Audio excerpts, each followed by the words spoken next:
समन्था चक्रवालेषु अत्रा गच्छन्तु देवता सद्धम्मं मुनिराजस्स सुनन्तु सग्ग मोक्खदं ධම්මස්සවන කාලෝ අයං බදන්තා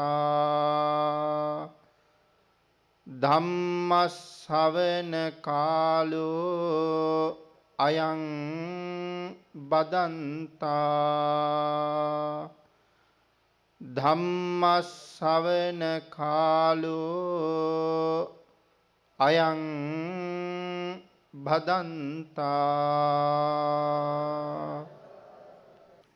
නමෝ තස්ස භගවතු අරහතු සබ්බ ධම්මේසු අප්පටිහත ඥානචාරස්ස දස බලධරස්ස චතු වේසාරජ්‍ය විසරදස්ස සබ්බ සත්තුත්තමස්ස ධම්මිස්ස රස්ස ධම්මරාජස්ස ධම්මස්සාමිස්ස තථාගතස්ස සබ්බඤුනෝ සම්මා සම්බුද්දස්ස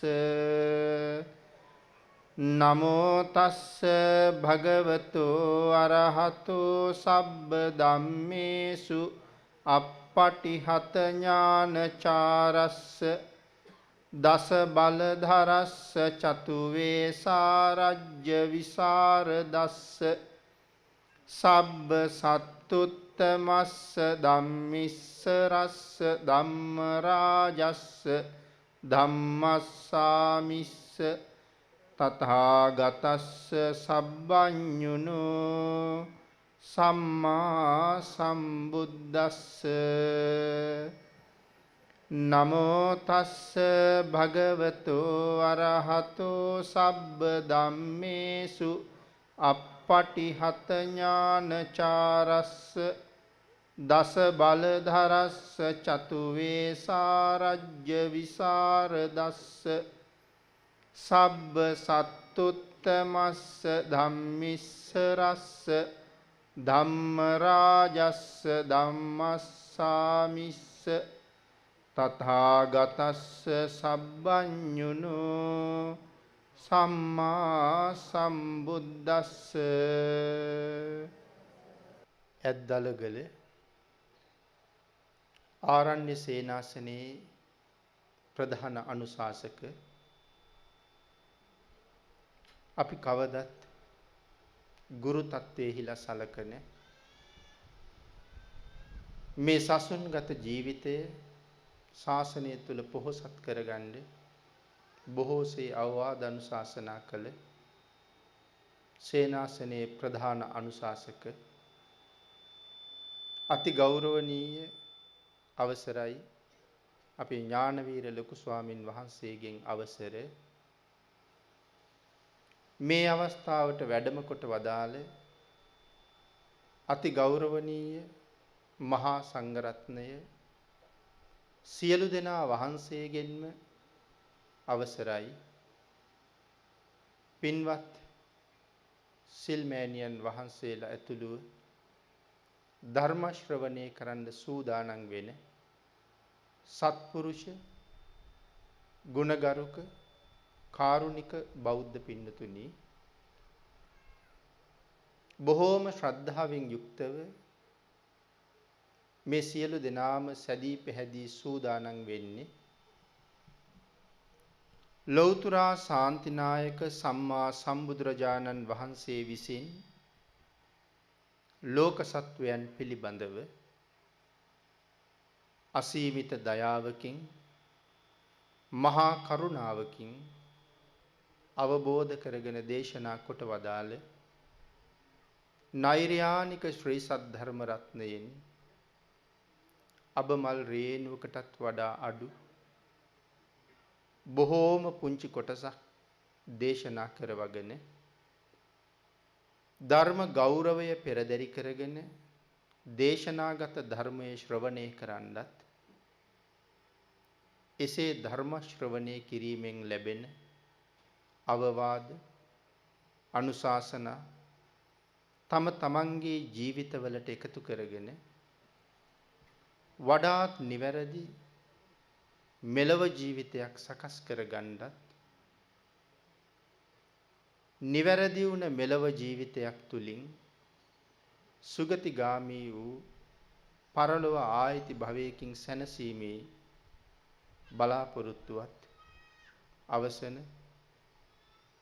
සැප සහිත ප්‍රතිපදාවෙන් ඊටාම ඉක්මන් භවයක උතුම් නිර්වාණ අවබෝධය ලබන්නත් මේ මහා කුසල කර්මය හේතු වාසනා වේවා කියන ප්‍රාර්ථනාව ඇතුවයි පින්නතුනි අද ආරණ්‍ය සේනාසනය මුල් කරගෙන මෙවන් පින්කමක් සංවිධානය කළේ මොන වාගේ අරමුණක් මුල් කරගෙනද කියන එක මේ සියලු දෙනාම බොහෝම හොඳට දන්නවා. මේට දින කීපයකට කලින් අපවත් වී වදාළ සම්මා සම්බුද්ධ ශාසනය මේ ශාසනය මේ රට තුල මනාව තහවුරු කරපු සංඝ පීත්‍රුන් වහන්සේලා අතර තවත් ශ්‍රේෂ්ඨ සංඝ පීත්‍රුන් වහන්සේ නම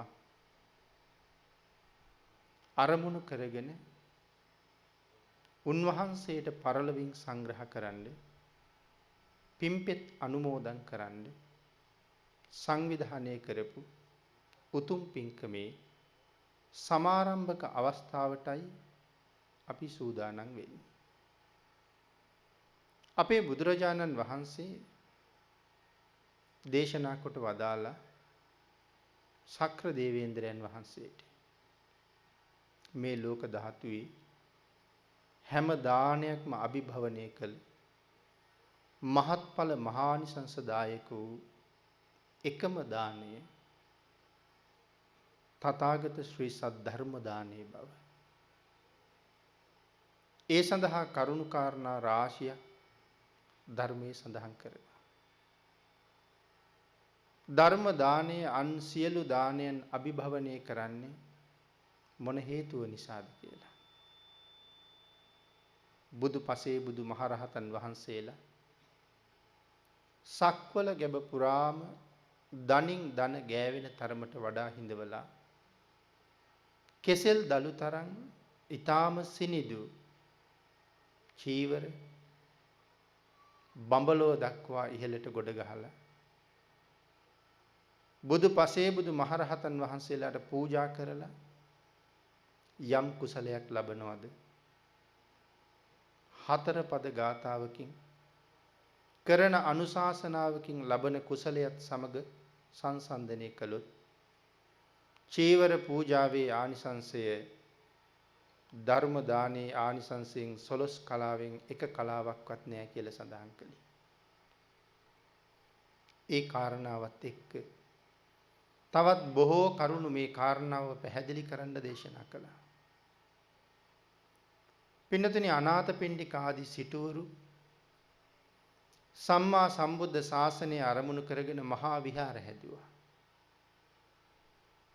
ජේතවනාරාමයේ රන් කහවණු 54 කෝටියක් වියදම් කරලා ගොඩනගපු ආරාම සංකීර්ණයක්. රන් කහවණුවක් කියලා කියහම සමහර වෙලාවට වර්තමානයේ අපේ කහවණු ගණනාවක් විතර. එවන් කහවණු 54 කෝටියක් තමයි වියදම් කළේ. විශාකා මහ උපාසිකාව කුටි 1000කින් යුක්ත ආරාමයක් බුදුරජාණන් වහන්සේට පූජා කළා. ඒ පූර්වාරාමය. පූර්වාරාම පූජාවට වියදම් කරපු මුදලත් එක්ක වියදම් කළ ප්‍රමාණය රන් කහවණු 27 කෝටියක් කියලා සඳහන් වෙනවා. අපේ රටේ නොයේක් විහෙර විහාර ගොඩ නැගුණා. භික්ෂු මහ සංඝයා දහස් ගණන් ඒ තැන්වල වැඩ හිටියා. එහි ආනිසංස පිළිබඳවත් මෙච්චරක් මෙපමණක් කියලා සීමා කරන්න පුළුවන් කමක් නැහැ. නමුත් ධර්ම දානයත් එක්ක සඳහන් කළේ ඒ සියලුම ආනිසංස හතර පද ගාථාවකින් දේශනා කරන ධර්ම දේශනාවකින් ලබන ආනිසංසයේ 12 කලාවෙන් එක කලාවක්වත් නැහැ කියලා. නමුත් අපි දන්නවා මේ වාගේ පින්කමක් සංවිධානය කරනකොට අපිට රන් කහවණු 3-4ක්වත් සමහරලාට වියදම් වෙන්නේ නැහැ. කහවණුවක් අද හැටියට ලක්ෂ ගාණක් නා. නමුත් කොහොමද මේ ආනිසංසය එතකොට අරට වඩා ඉහළට යන්නේ? අපිට තේරෙන්නේ නැහැ අනාථපිණ්ඩික සිටුතුමාගේ මාලිගාව කොහොම තියෙන්නේ නැද්ද කියලා. ජේතවනාරාමයේ. විශාඛා මහ උපාසිකාව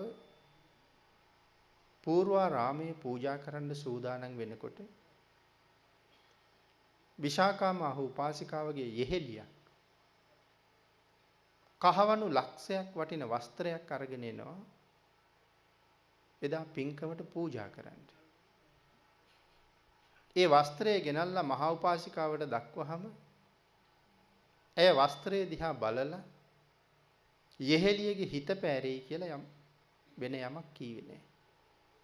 ඇයට සඳහන් කළා ඔබ කැමති තැනක මේක පූජා කරගන්න කියලා. කුටි 1000ක ආරාම සංකීර්ණය. ඇය මේ හැම කුටියක් ගානෙම ගියා. ඇයට මේ වස්ත්‍රේ තියන්න තැනක් තිබුණේ නැහැ. ඇය වස්ත්‍රය තුරුළු කරගෙන තැනකට වෙලා අඬන්න පටන් ගත්තා.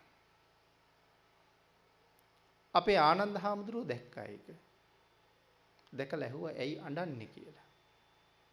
ඇය සඳහන් කළා ස්වාමීනි මම වස්ත්‍රයක් අරගෙන ආවා පූජා කරන්න. ඒක කහවණු ලක්ෂයක් වටිනවා. මගේ යෙහෙළිය මට සඳහන් කළා කැමති තැනක පූජා කරන්න කියලා. නමුත් ස්වාමීනි මම මේ කුටි 18ම ගියා.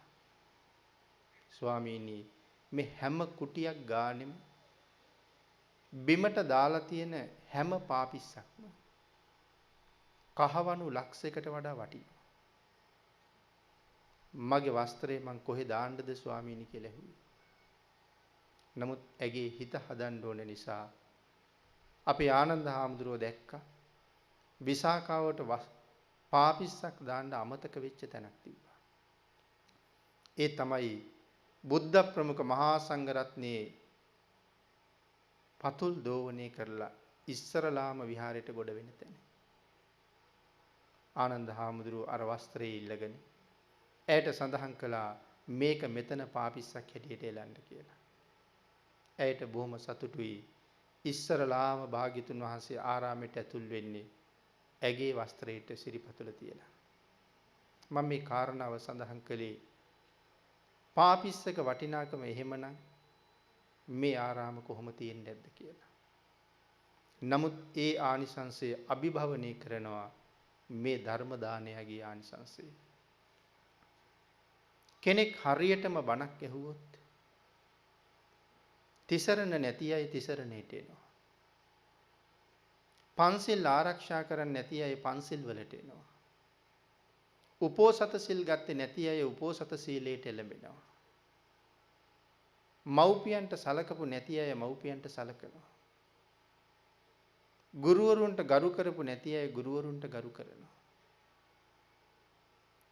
හැම කෙනෙක්ම ඒ தത്വයට වෙනස් කළේ බුදුරජාණන් වහන්සේගේ ධර්මයේ. අනාථ පිණ්ඩික ආදී සිටුවරුත් විශාකාවන් වගේ සිටු දේවිවරුත් මුලින්ම සඳහන් කළා වගේ අහස උසට සිනිදු සලු ගොඩ ගහලා වස්ත්‍ර චීවර හැටියට පූජා කළෙත් එහෙම පින්කම් කරන්න දැනගත්තේ හරියට බණක් අහපු නිසා. අන්න ඒක නිසායි ධර්ම දානයේ සියලු දානයන් අභිභවනය කරන්නේ. කොයිතරම් මහා ප්‍රඥාවක් තිබුණත් තනියම සෝවාන් වෙන්නවත් බැරි වුණා. උදාහරණයක් හැටියට අපේ සරියුත් මහ රහතන් වහන්සේ සෝවාන් වෙන්න කලින් උන්වහන්සේට තිබුණ ප්‍රඥාව අපේ භාග්‍යතුන් වහන්සේම දේශනා කළේ මහා කල්පයක් පුරාවට වහින වැස්සක වැහි බින්දු ගාන කොච්චරද කියලා කියන්න පුළුවන් තරම් ප්‍රඥාවක් කියලා. ඒක උපමාවක් නෙමෙයි. සාරිපුත්තයන් වහන්සේගේ පියවි ප්‍රඥාවමයි කියලා පැහැදිලි කරන්නේ. ඒ ප්‍රඥාව ගැන අපිට මොකවත් තේරෙන්නේ නැහැ. මහා කල්පයක් පුරා වහින වැස්සක වැහි බින්දු ගාන කොච්චරද කියලා ගණන් කරලා කියනවා සෝවාන් වෙන්නත් කලින්. ඒ තරම් මහා ප්‍රඥාවක් තිබිච්ච මේ මහා ප්‍රඥාට පින්නතුනි තනියම සෝවාන් වෙන්න බැරි වුණානේ. යේ ධම්මා හේතුප්පබවා තේසං හේතුං තථාගතෝ ආහ. මේ ආදි වශයෙන් දේශනා කරපු ගාථා රත්නේ මුල් පද දෙක ඇහුණට පස්සේ තමයි සෝවාන් වෙන්නේ. එහෙමනම් ධර්ම දානයේ මේ ලෝකේ කොයිතරම් ශ්‍රේෂ්ඨද? අද අපි ධර්ම දේශනා කරන්නේ සදහැවතුන් ධර්ම ශ්‍රවණය කරන්නේ මෑත කාලේ සිදු වුණ අපූර්ව ධර්ම දානයක් නිසා. ඒ තමයි නිග්‍රෝධ සාමණේරයන් වහන්සේ. චණ්ඩාශෝක ධර්මාශෝක කෙනෙක් බවට පත් කළේ උන්වහන්සේ. එහි ප්‍රතිඵලයක් හැටියට ලෝකයට මොන යහපතක් උදා වුණාද? සියලු දානයන් අභිභවනය කරනවා තථාගත ශ්‍රී සද්ධර්ම දානය කියලා දේශනා කළේ එකයි. දින කීපයකට කලින් අපවත් වී වදාළ මේ රටේ සම්මා සම්බුද්ධ ශාසනය බබළුවපු ශ්‍රේෂ්ඨ යතිවරයන්න් වහන්සේ නමකගේ ඊළඟ භවය සුවපත් කරන්න පින් අනුමෝදන් කරන්න සංවිධානය කළ පින්කම් මාලාවේ ආරම්භක අවස්ථාවේ ධර්ම දානමය පින්කමක්ම යොදාගත්තේ උන්වහන්සේගේ භවගාමී ජීවිතයේ සුවපත් කරන්න කෙටි කරවන්න මහා කුසලයක් අනුමෝදන් කරන්නයි. අපේ බුදුරජාණන් වහන්සේගේ ධර්මයේ යම් කෙනෙක් මනාව අවබෝධ කළා නම් මනාව තේරුම් අරගත්තා නම් තමන් ලද උතුම් ජීවිතයට හැබෑම සාධාරණයක් කරගන්න. මනුස්ස ජීවිතේ කොච්චර දුර්ලභද? බුද්ධාන්තරයක ලැබෙන උතුම් මනුස්ස ජීවිතයක් මොනතරම් වරප්‍රසාද වලින් පිරීලාද? එයින් උපරිම ප්‍රයෝජන ගන්න ප්‍රඥාවන්තයම කටයුතු කර. අපවත් වී වදාළ අති පූජනීය ඩෙන්මාර්කේ ඥානදීප ලොකු ස්වාමින් වහන්සේ තමන් ලද උතුම් මනුස්ස ජීවිතයට තමාට කරගත හැකි උතුම්ම සාධාරණේ සිද්ධ කරගත් පූජනීය යතිවරයන් වහන්සේ නම. භාග්‍යතුන් වහන්සේ දේශනා කළ විදිහට ලෝකේ සදාතනික සත්‍ය සියල්ලෙහි අනිත්‍ය බව නැවත වතාවක් ඔබට අපිට පැහැදිලි කරමින් උන්වහන්සේත් පහුගිය දවසක අපවත් වී වදාළා. පින්නතුනි භාග්‍යතුන් වහන්සේගේ ධර්මයේ දන්න ඔබට ඒක පුදුමයක්වත් දුකට ਸੰతాපයට සංවේගයට කාරණාවක්වත් නෙමෙයි. ඒක තමයි ස්වභාවය. මහා ඊර්ධිවන්තයන් අතර අග්‍රස්ථානයේ දරාපු මහා මුගලන් මහරහතන් වහන්සේ පිරිනිවන් පාවදාලා. උන්වහන්සේ පිරිනිවන් පානකොට ලෝක සත්වයා පුදුමයෙන් පුදුමයට පත් කළ උන්වහන්සේ සතු අපූර්ව හැකියාව ඒ 이르දි ප්‍රාතිහාර්යයත් අරගෙනම තමයි පිරිනිවන් පෑවේ. කාටවත් ඒ 이르දිය දීලා ගියේ නැහැ. උන්වහන්සේගේ 이르දිය උන්වහන්සේ ආරම්භ පිරිනිවන් පෑවා. අපි මුලින් සඳහන් කළා සාරිපුත්තයන් වහන්සේ මොනතරම් ප්‍රඥාවන්තද කියලා. අපේ බුදුරජාණන් වහන්සේ තව අපූර්ව කාරණාවක් දේශනා කළා. මහණෙනි, සාරිපුත්තයන්ගේ ප්‍රඥාව කොපමණද කියලා. ලෞතර බුදුරජාණන් වහන්සේ හැර මහා මුගලන් මහරහතන් වහන්සේගේ ඉඳලා 80 මහා ශ්‍රාවකයන් සියලු දෙනාම ඇතුළුව මේ විශ්ව ධාතුවේ මොනතරම් සත්ව සමුදායක් ජීවත් වෙනවද? ඒ සියලු දෙනාගේම ප්‍රඥාව එක තැනකට එකතු කරලා ගත්තොත් දෙවියන්ගේ, බඹුන්ගේ, මරුන්ගේ, මිනිසුන්ගේ ඒ සියලු දෙනාගේම ප්‍රඥාව එක තැනකට එකතු කළොත් භාග්‍යතුන් වහන්සේම දේශනා කළේ සාරිපුත්තයන් වහන්සේගේ ප්‍රඥාවෙන් 11 කලාවෙන් එක කලාවක්වත් අන් ප්‍රඥාව නැහැ කියලා. 11 කලාව මං හිතන්නේ හැමෝම දන්නවා. තේරුම් ගන්න උදාහරණයක් සඳහන් කළොත්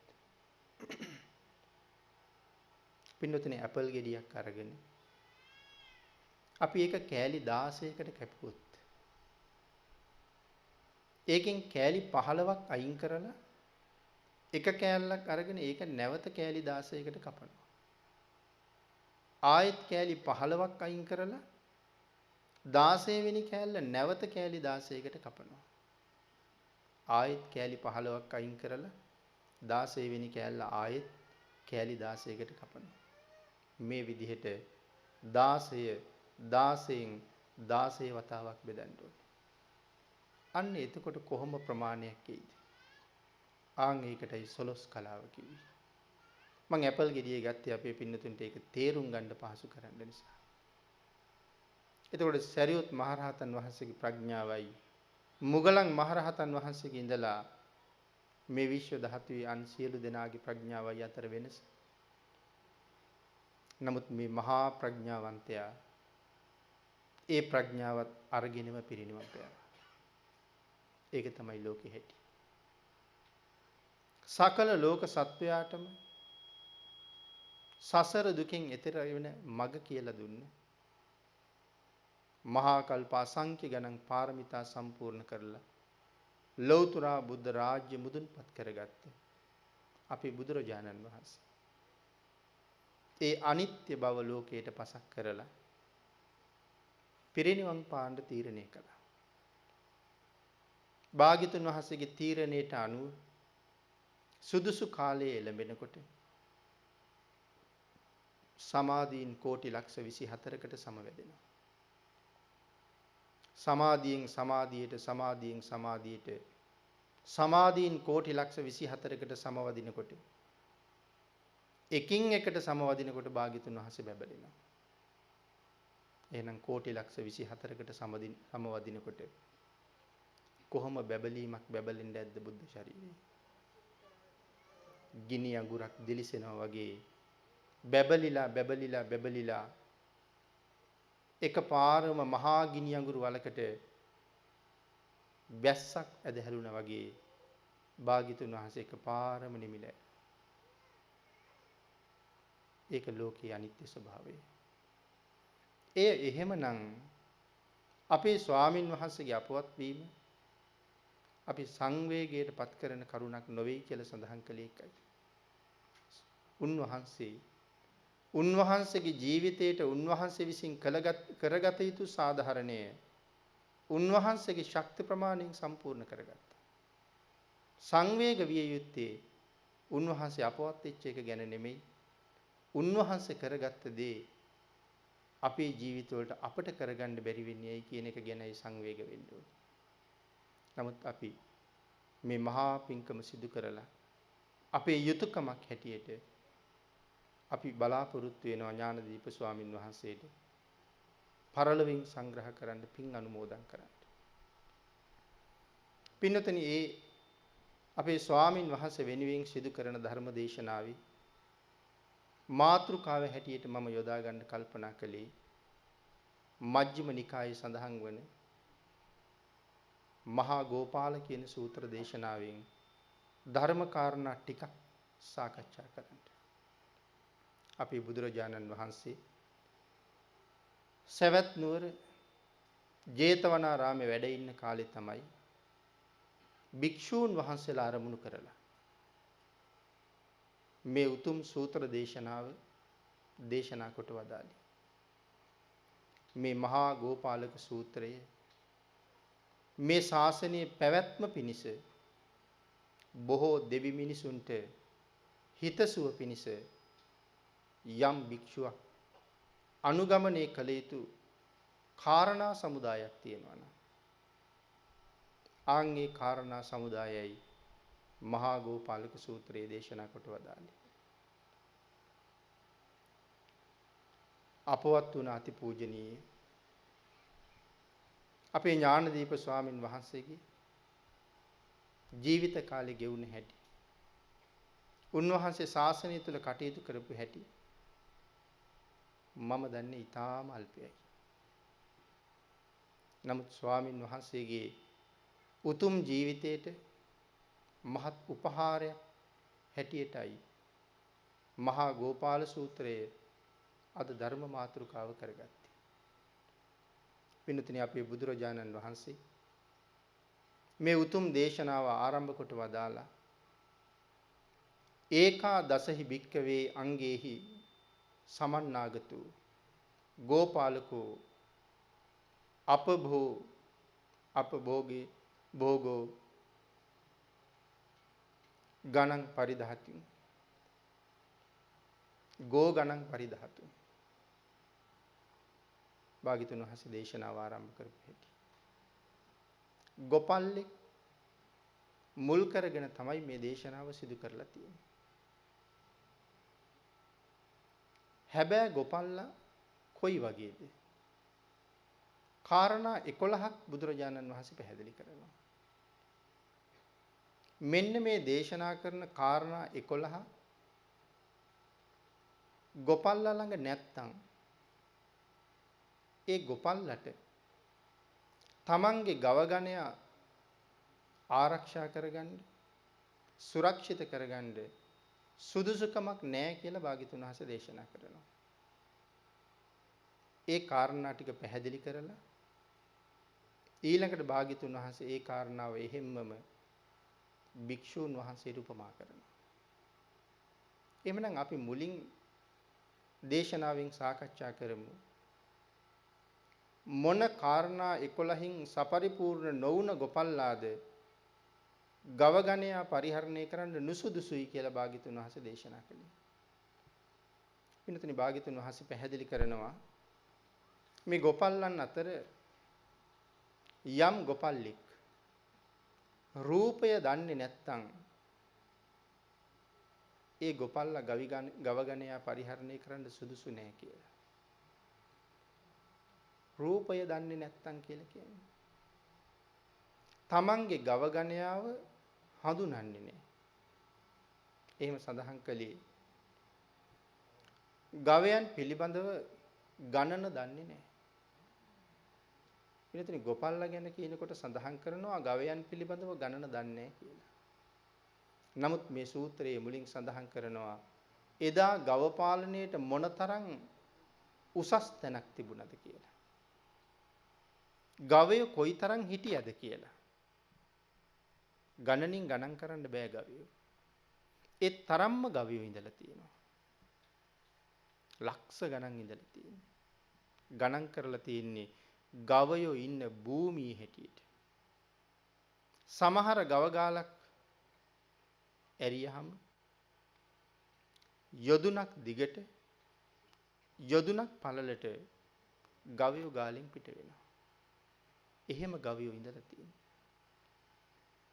විශාකා මහ උපාසිකාව විවාහ කරලා දෙනකොට සියලු දායාද දුන්න ධනංජය සිටුතුමා අවසානයේ සඳහන් කරනවා මගේ දුවට කිරි කන්න ඕනේ. ඒ නිසා දුවට දායාද හැටියට ගවයෝ දෙන්න ඕනේ කියලා. යොදුන් 3ක් පිරිස ඉදිරියට යවලා රියන් 140ක් දෙපැත්තෙන් මිනිස්සු රඳවලා සේවකයන්ට සඳහන් කළා මගේ ගව සම්පතින් කුඩා ගාලක් අරින්න කියලා. ඒ වචනේ මතක තියාගන්න කුඩා ගාලක් අරින්න කියලා කිව්වේ.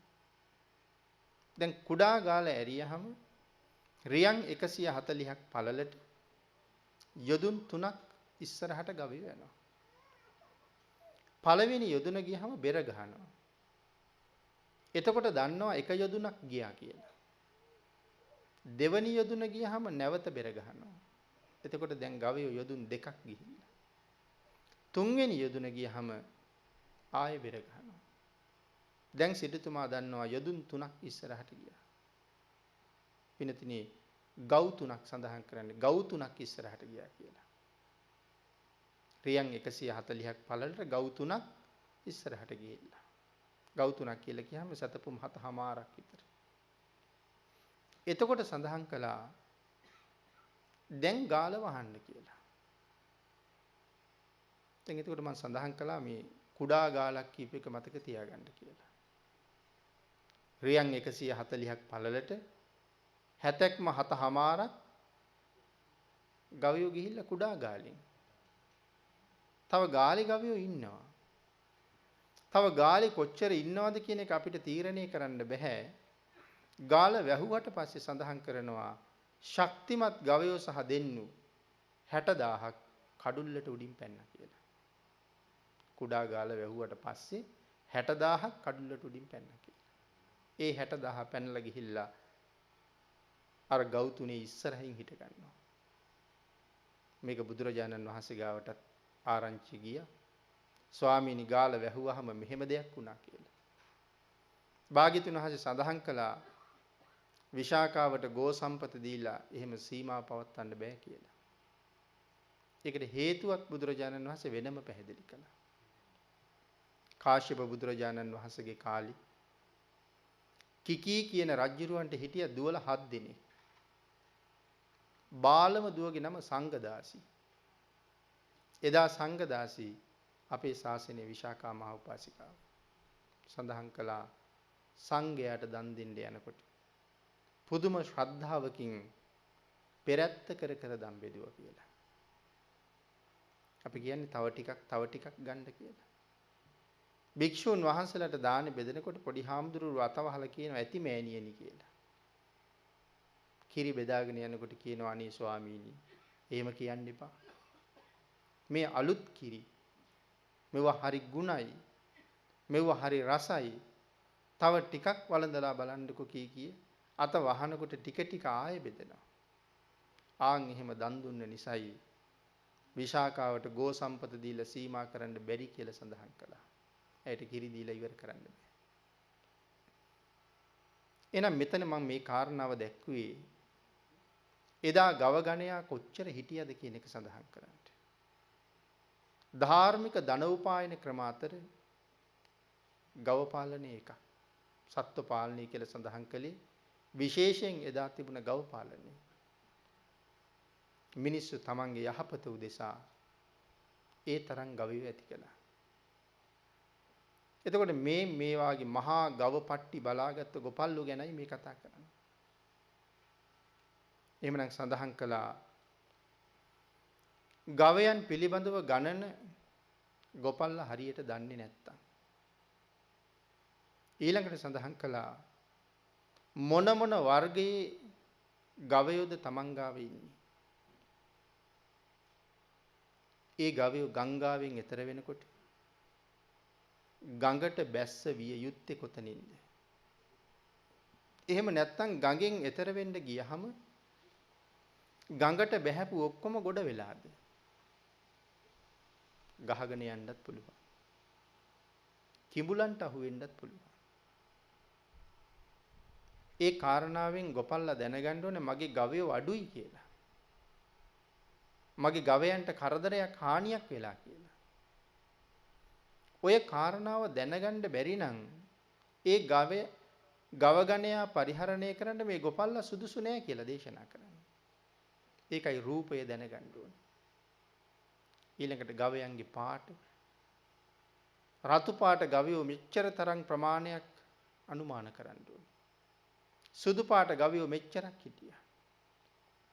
තමන්ගේ කියලා හඳුනගන්න සමහර ගවයන්ට වෙර ලකුණු තියලා තියෙනවා.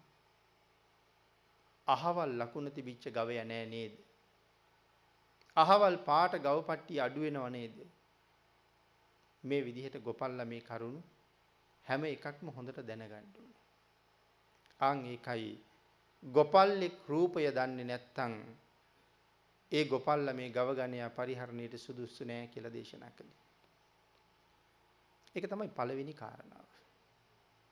දෙවෙනි කාරණාව න ලක්කන කුසලෝ හෝති. ලක්ෂණය දන්නේ නැහැ. එහෙම සඳහන් කළේ තමන්ගේ ගවයෝ හඳුනන්නේ නැහැ. වෙන වෙනම හඳුනන්න ලකුණු තියෙනවා. දෙන්නු හඳුනා ගන්න ලකුණු, වස්සු හඳුනා ගන්න ලකුණු. ආන්ගේ ලක්ෂණ පිළිබඳව මනා අවබෝධයක් ගොපල්ලට විශේෂයෙන් තියෙන්න ඕනේ.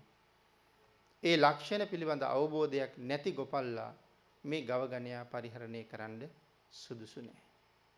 තුන්වෙනි කාරණාව සඳහන් කළා න ආසාමිකං සාමිකා හෝති. ගවයන්ට සමහර වෙලාවට පණුව හැදෙනවා. මැස්සෝ ඇවිල්ලා මැසු බිජුවට තියලා තියෙනවා. ඒතකොට ගොපල්ලා දැනගන්න ඕනේ අහවල් ගවයන්ට මැසි බිජුවට තියලා තියෙනවා. ඒකට වහාම ප්‍රතිකර්ම කළේ නැත්තම් එයින් හැදෙන පණුව ගවයාගේ ශරීරේ පැතිරිලා ශරීර අභ්‍යන්තරයටත් ගමන් කරනවා. කුස තුලට දක්වාම ගමන් කරනවා. ඊට පස්සේ ගවයාගේ අභාවය බොහොම වේගෙන් ඉක්මන් වෙනවා. ගවයා කෘෂ වෙන්න පටන් ගන්නවා. ගවයාගෙන් ලැබෙන කිරි ප්‍රමාණය අඩු වෙන්න පටන් ගන්නවා.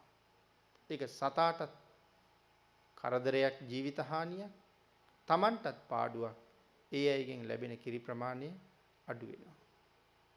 එමනම් මේ මැසි බිජුවට ඇති වෙනකොට ඒක දැනගෙන වහාම ප්‍රතිකර්ම කරන්න අවබෝධයක් ගොපල්ලට නැත්තම් ගොපල්ලාගේ ගව පට්ටිය ඉක්මනට ෂේ වෙලා යනවා. එහෙම ගොපල්ලා සුදුසු නෑ මේ ගව ගණයා පරිහරණය කරන්න. ඊළඟට පින්වතුනි හතරවෙනි කාරණාව සඳහන් කළා වනය වහන්නේ නෑ කියලා. ගවයන්ගේ තුවාල හැදිලා. ගවයන්ට බොහොම ආදරය කරන තමන්ගේ ගව සම්පතට මනා ප්‍රිය බවක් දක්වන ගොපල්ලා තුවාල හැදිච්ච ගවයෝ වෙනම වෙන් කරලා ඒ ගවයන්ගේ තුවාල වලට බෙහෙත් කරන්න ඕනේ. බෙහෙත් කරලා විතරක් මදි. වන මුව වෙනම වහන්න ඕනේ. එහෙම නැත්නම් විස බීජ එකතු වෙනවා. විස බීජ එකතු වෙලා ගවයා බොහොම ඉක්මනට විනාශ කරලා දානවා. එහෙනම් ගොපල්ලා ඒක හොඳට දැනගෙන තියෙන්න ඕනේ. හතරවෙනි කාරණාව. පස්වෙනි කාරණාව පිළිබඳව භාග්‍යතුන් වහන්සේ කරුණු දක්වනවා. මේ ගොපල්ලා විසින් විශේෂයෙන් මේ ගවයන් පිළිබඳව තීර්ථය දැනගන්න ඕනේ කියලා. මොකද මේ තීර්ථය කියලා කිව්වේ ගඟට බැසිය යුත්තේ කොතනින්ද? සමහර ගඟේ සමහර තැන් ගැඹුරුයි. සමහර තැන්වල කලි වගේ හැදිලා තියෙනවා. ගැඹුරු වලවල්. සමහර තැන්වල සුලි වගේ තියෙනවා. ඒ වාගේ තැන්වලට අහු වුණාම ගවයන්ට හානි වෙන්න, තුවාල වෙන්න, මරණය සිදු වෙන්න පුළුවන්. සමහර තැන්වල වතුරයට ගල් තියෙනවා. පාද ඔසවලා තියන්න අපහසුයි. ඒ වගේම සමහර තැන්වල ගඟේ වැඩියෙන් කිඹුලෝ ඉන්න තැන් තියෙනවා. එතකොට ගොපල්ලා හොඳට දැනගන්න ඕනේ ගඟෙන් එතර කරනකොට ගවයෝ ගඟට බස්සන්න ඕනේ කොතනින්ද කියලා. ඒකයි සඳහන් කළේ තීර්ථය දැනගන්න ඕනේ කියලා. ඊළඟට සඳහන් කළා න පීතං ජානාති. කොතෙක් දෙනා පැන් බීවද? පැන් පොවන්න ගඟට අරන් ගියහම කොච්චරක් පැන් බීවද කොච්චරක් බීවේ නැද්ද? ඒක ගොපල්ලා දැනගන්න ඕනේ. මොකද ගඟට පැන් බොන්න දැක්කහම ශක්තිමත් ගවයෝ තමන්ගේ අඟෙන් සහ ඇඟෙන් සාමාන්‍ය ගවයෝ සහ පැටව් පැත්තකට කරලා ගැඹුරට ගිහිල්ලා ඒ කට්ටිය පිරිසිදු වතුර බොනවා. නමුත් දුර්වල ගවයන්ට පිරිසිදු වතුර හම්බ වෙන්නේ හැමදාම හම්බ වෙන්නේ බොර වතුරේ. එතකොට දැන් ගොපල්ලා මේ ගැන සැලකිලිමත් වුණේ නැත්තම් මේ තරම් විශාල ගවපට්ටියක හැමෝටම පැම් බොන්න සිද්ධ වෙන්නේ නැහැ. නමුත් ගොපල්ලා හිතනවා ඔක්කොම පැම් බීවා කියලා. ඒ හින්දා ගවයෝ ටික දක්කගෙන යනවා. සමහරු හොඳ වතුර බීලා, සමහරු මඩ වතුර බීලා, සමහරුන්ට කොහොමත් වතුර නැහැ. සමහර වෙලාවට හෙටත් ඊයේ වතුර නැති කට්ටියට හෙටත් වතුර නැහැ. ඒ දවස් දෙකේම වතුර නැති කට්ටියට අනිද්දත් වතුර නැති වුණොත් ඒ ගවයන්ට ඒක දරන්න බැරුව යනවා. ඒ හින්දා ගව ගණයා වේගෙන් පරිහානියටපත් වෙනවා. දක්ෂ ගොපල්ලා මේ සියල්ලම හොයලා බලලා හරියට කටයුතු කරන්න ඕනේ. එහෙම නොවන ගොපල්ලා මේ ගවයන් පරිහරණයට සුදුසු නැහැ කියලා දේශනා කළා. ඊළඟට සඳහන් කළා පින්නතුනි නවීතින් ජානාති. ගවයෝ දැක්විය යුතු වීතිය දැනගන්න ඕනේ. ගවයන් අරන් යන පාරවල් තියෙනවා හැමතැනම. නමුත් උපද්‍රව අඩු වීතිය මොකක්ද? සමහර කැලේ ප්‍රදේශ හරහා ගවයෝ දක්වගෙන යනකොට සිංහයෝ ඉන්නවා. කොටියෝ ඉන්නවා. එහෙම වුණාම සෑහෙන ගවය ප්‍රමාණයක් ඔවුන්ට ගොදුරු වෙනවා. එහෙනම් ගවයන්ට උපද්‍රව අඩුම මාර්ගයෙන් ගවයෝ ටික අරන් යන්න ඕනේ. ඒ විතරක් නෙමෙයි. අද උදේ ගවයෝ ටික දක්කගෙන යනකොට තෘණ භූමිය ගාවට යනකොට කොච්චර වෙලා යනවද? වරුවක්ම යනවනම් තෘණ භූමිය ගාවට යන්න ආය රැවෙන්න ඉස්සෙල්ලා මේගොල්ලෝ අරගෙන එන්නත් ඕනේ. එතකොට ගවයන්ට කෑම කන්න වෙලාවක් නෑ. අන්න ඒ නිසා සඳහන් කළා වීතින් ජානාති ගව ගණයා අරගෙන යන මාර්ගය පිළිබඳව හොඳ අවබෝධයක් ගොපල්ලට තියෙන්න ඕන කියලා. ඊළඟට පැහැදිලි කරනවා න ගෝචර කුසලෝ හෝති. අද ගවයෝ අරගෙන සැරි සැරිය යුතු භූමිය ගැන දැනගන්න ඕනේ. මොකද පෙරේද කෑම කවාපු තැනටම අදත් අරන් ගියෝ එහෙ කෑම නැහැ. එහෙමනම් යටත් පිරිසෙන් දවස් 5ක් දවස් 7ක්වත් ඒ භූමියේ තනකොළ වැඩෙන්න ඇරලා තමයි ඒ භූමියට ගවයෝ ගෙනියන්න ඕනේ. ඒ නිසා විශේෂයෙන් ගෙනියන භූමිය ගැන දැනගන්න ඕනේ. ඊයේ මේ ප්‍රදේශේ කෑම කැවුවා, පෙරේදා මේ ප්‍රදේශේ කෑම කැවුවා, පළමුදා මේ ප්‍රදේශේ කෑම කැවුවා. අද කොහාටද ගෙනියන්නේ? ඒ කාරණාව විශේෂයි. ඊළඟට සඳහන් කළා අනවශේෂ දෝහි හෝති. කිරි දොවන්න ගියහම කිරි ටික ඔක්කොම දොවන්න හොඳ නෑ. දෙනගේ කිරි ටික අරගෙන අපි ජීවත් වෙනවා වගේම ඒ දෙනගෙන් යැපෙන තවත් පිරිසක් ඉන්නවා. ඒ තමයි දෙනගේ පැටව්. ඒ නිසා කිරි දොවනකොට විශේෂයෙන් ඒ පැටවුන්ට කිරි ඉතුරු කරලම කිරි දොවන්න ඕනේ කියලා සඳහන් කළා. නැත්තම් පැටව් වේලිලා මැරෙන්න පටන් ගත්තොත් දෙනගේ ඉස්සරහට ඇවිල්ලා ආහාර නැති නිසා මැරිලා වැටුණොත් දෙනටත් දුක හිතෙනවා. ඒ ගැන කල්පනා කරලා දෙන කෘෂ වෙනවා. නමුත් අලුතෙන් ඇති වෙන පැටව් නැති වෙන හින්දා ගව ගණයා වේගෙන් අඩු වෙන්නත් පටන් ගන්නවා. දක්ෂ ගොපල්ලා කිරි ටික ඔක්කොම දොවන්නේ නැහැ කියලා සඳහන් කරනවා. නමුත් අදක්ෂයා සුදුසු නැති කෙනා සේරම කිරි ටික දොවා ගන්නවා. ඔහු සුදුසු නැහැ ගව ගණයා පරිහරණයට. ඊළඟට පින්නතුනි මේ ගවයන්ට නායකයෝ ඉන්නවා. විශාල ගවපට්ටිවල නායකයෝ ඉඳලා තියෙනවා. වෘෂභ, වසභ, නිසභ ආදි වශයෙන්. ගවයෝ 100ක නායකයා. ගවයෝ 1000ක නායකයා. ඉන්න තරම් සියලුම ගව ගණයාගේ නායකයා. එහෙම ගවයන්ගේ නායකයෝ ඉඳලා තියෙනවා. අද එහෙම ගවපට්ටි නැති හින්දා මේ වෘෂභ, වසභ, නිසභ වගේ ගවයෝ අපිට දකින්න ලැබෙන්නේ. මේ වාගේ ගවයෝ අජානීයයි කියලා කියන්නේ. අජානීය වෘෂභ බය නැහැ කියලා කියන්නේ කාටවත්. පාරට ඇවිල්ලා පාද දෙක හතර පිහිටවලා පාද හතර පාරේ පිහිටවලා හිටගත්තොත් වෙන කිසිම කෙනෙකුට පාරෙන් අයින් කරන්න බෑ කියලා කියන්නේ. Tamanටම හිතලා පාරෙන් අයින් වෙන්න ඕනේ. ඊළඟට අපි සඳහන් කළා නිර්භයයි කියලා. Tamanගේ පිටිපස්සේ පාද දෙක ළඟ අකුණක් පිපුරුවොත් හැරිලා බලන්නේ නැහැ කියලා සඳහන් කරනවා. ඒ ඇහිච්ච සද්දෙ මොකද්ද කියලා. ඒ තරම්ම නිර්භීතයි කියලා සඳහන් කරනවා. මේ අජානීය කියන සත්‍ය. ඉතින් එතකොට මේ වගේ ගව නායකයෝ ගව රැළේ ඉන්නවා. ආන්ගේ විශේෂ නායකයන්ට අතිරේක පූජාවන්ගෙන් පූජා කරන්න ඕනේ කියලා සඳහන් කරනවා. එතකොට ඒ ගවයෝ ගොපල්ලට හුඟක් උදව් කරනවා. ගව ගණයා පාලනය කරගෙන අතුරු පැති වලට යන්න දෙන්නේ නැතුව අරගෙන යෑමේ වගකීම ඒ නායක ගවයොත් බාර ගන්නවා කියලා සඳහන් කරනවා. හැබැයි අතිරේක පූජාවන්ගෙන් පූජා කරලා ඒගොල්ලෝ සන්තෝෂ කරන්න ඕනේ. මොනවද ඒගොල්ලන්ට කරන අතිරේක පූජා? කරේ මල් මාල දානවා. අං වලට රන් කොපු, රිදී කොපු දාලා තියෙනවා. මේ වාගේ පූජාවල් තමයි කරලා තියෙන්නේ. එතකොට ඒගොල්ලෝ සතුටුයි. ඒ කාරණාව සඳහන් කරනවා.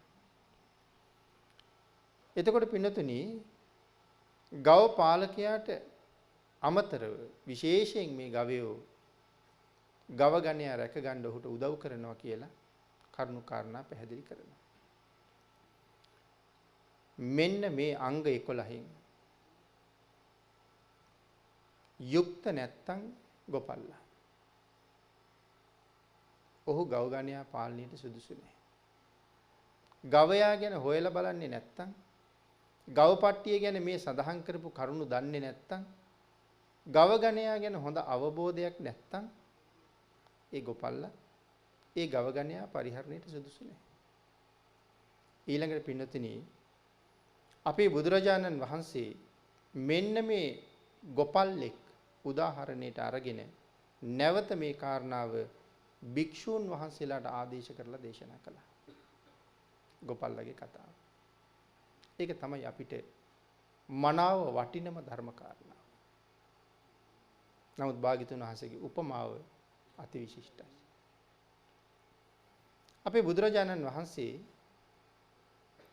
විශේෂයෙන් දේශනා කළා ඒව මේවකෝ භික්කවේ ඒකා දසහි ධම්මේහි සමන්නාගතු භික්ඛු අබබ්බෝ ඉමස්මින් ධම්ම විනේ වෘද්ධින් විරූල්හින් වේපුල්ලං ආපජ්ජිතු. මහණෙනි මෙන්න මේ 11 ධර්මයන්ගෙන් යුක්ත භික්ෂුව අභව්‍යයි කියලා. ඉස්සෙල්ලා සඳහන් කළා මේ කාරණා 11න් යුක්ත ගොපල්ලා අභව්‍යයි කියලා. ඊළඟට දේශනා කරනවා මේ කරුණු 11න් යුක්ත භික්ෂුව අභව්‍යයි කියලා. මේ ධර්ම විනේ දියුණුව සලසඬ විපුල බව මනා ව්‍යාප්තිය පැතිරීම ඇති කරවන්න අසමත් වෙනවා මෙන්න මේ භික්ෂුව. එහෙම දේශනා කරලා පළවෙනි කාරණාව භාග්‍යතුන් වහන්සේ පැහැදිලි කළා. ඉන්නතේ පළවෙනි කාරණාව විස්තර කරනවා නම් සම්පූර්ණයෙන් අභිධර්ම පිටකයෙන් විස්තර කරන්න තියෙන කරුණ. නමුත් අවස්ථාවේ හැටියට අපි කාරණාව යම් ප්‍රමාණයකින් සිහිපත් කරමු. මේ පළවෙනි කාරණාව න රූපඤ්ඤු හෝති. මුලින් ගවගණය ගැන කියනකොටත් මේක කිව්වා. ගොපල්ලත් රූපය දැනගන්න ඕනේ කියලා. මෙතන ආපහු දේශනා කරනවා න රූපඤ්ඤු හෝති. රූපය දන්නේ නැත්තම්. එතකොට භාග්‍යතුන් වහන්සේ මොකක්ද මෙතන රූපය කියලා දේශනා කරන්න ඇත්තේ? දැන් භික්ෂුව ගැනයි කතා කරන්නේ. දේශනා කරනවා එම භික්ෂුව රූපය දන්නේ නැහැ. මොකක්ද මේකෙන් සඳහන් කළේ? පඨවි ආපෝ තේජෝ වායෝ කියන මහා භූත රූප හතරත් උපාදාන රූපත් ඒ භික්ෂුව හරියටම දන්නේ නැහැ. ඊළඟට දේශනා කළා රූපයේ පිළිබඳව ඥාණය දියුණු කරගෙන කසීනයන් වඩලත් නැහැ. සතර මහා භූත පිළිබඳව දන්නෙත් නැහැ. රූප පිළිබඳව ඥාන දියුණු කරලා කසින භාවනා වඩලත් නැහැ. අභ්‍යන්තර වූද බාහිර වූද රූපයන් පිළිබඳව ඥානයක් ඇති කරගෙනත් නැහැ. අභ්‍යන්තර රූපය ගැන දන්නෙත් නැහැ. බාහිර රූපය ගැන දන්නෙත් නැහැ. අන්න ඒ නිසා ඔහු රූපය දන්නේ නැහැ කියලා සඳහන් කරනවා. සීල විසුද්ධියයි කියලා පැහැදිලි කළා. භාවනාවෙන් උතුම් ඵලයක් හොයන්න බලාපොරොත්තු වෙනවා නම් ඉස්සරලාම තියෙන්න ඕනේ සීල විසුද්ධිය. සීල විසුද්ධිය නැති කිසි තැනක චිත්ත විසුද්ධිය ඇති වෙන්නේ නැහැ කියලාම දේශනා කළා. චිත්ත විසුද්ධිය නැතිනම් සඳහන් කළා ඉන් පසුව චිත්ත විසුද්ධිය නැති හින්දා ලැබෙන්න තියෙන ඊළඟ ප්‍රයෝජන ලැබෙන්නේ නැහැ. යම් කෙනෙක් ළඟ සීල විසුද්ධිය ඇතනම් ඊළඟට චිත්ත විසුද්ධියට යන්න හරි පහසුයි. චිත්ත විසුද්ධියෙන් හිත සමාධි කරගත්ත කෙනා ප්‍රථම ධානය දක්වාවත් ගමන් කරපු කෙනා අපූර්වට මේ නාම රූප පරිච්ඡේදය හසුරුව ගන්නවා. නාම රූප පරිච්ඡේදය අවබෝධ කරගන්නවා. ඒක කරගන්න බැරි වෙච්ච හැම කෙනෙක්ම පැටලෙනවා කියලා සඳහන් කරනවා. විශේෂයෙන් සඳහන් කළා මේ නාම රූප පරිච්ඡේදය හඳුරගන්න බැරි වුණොත් භාවනාවේ ඉදිරි දියුණුව පහසු නෑ කියලා. එහෙමනම් න රූපඤ්ඤු හෝති.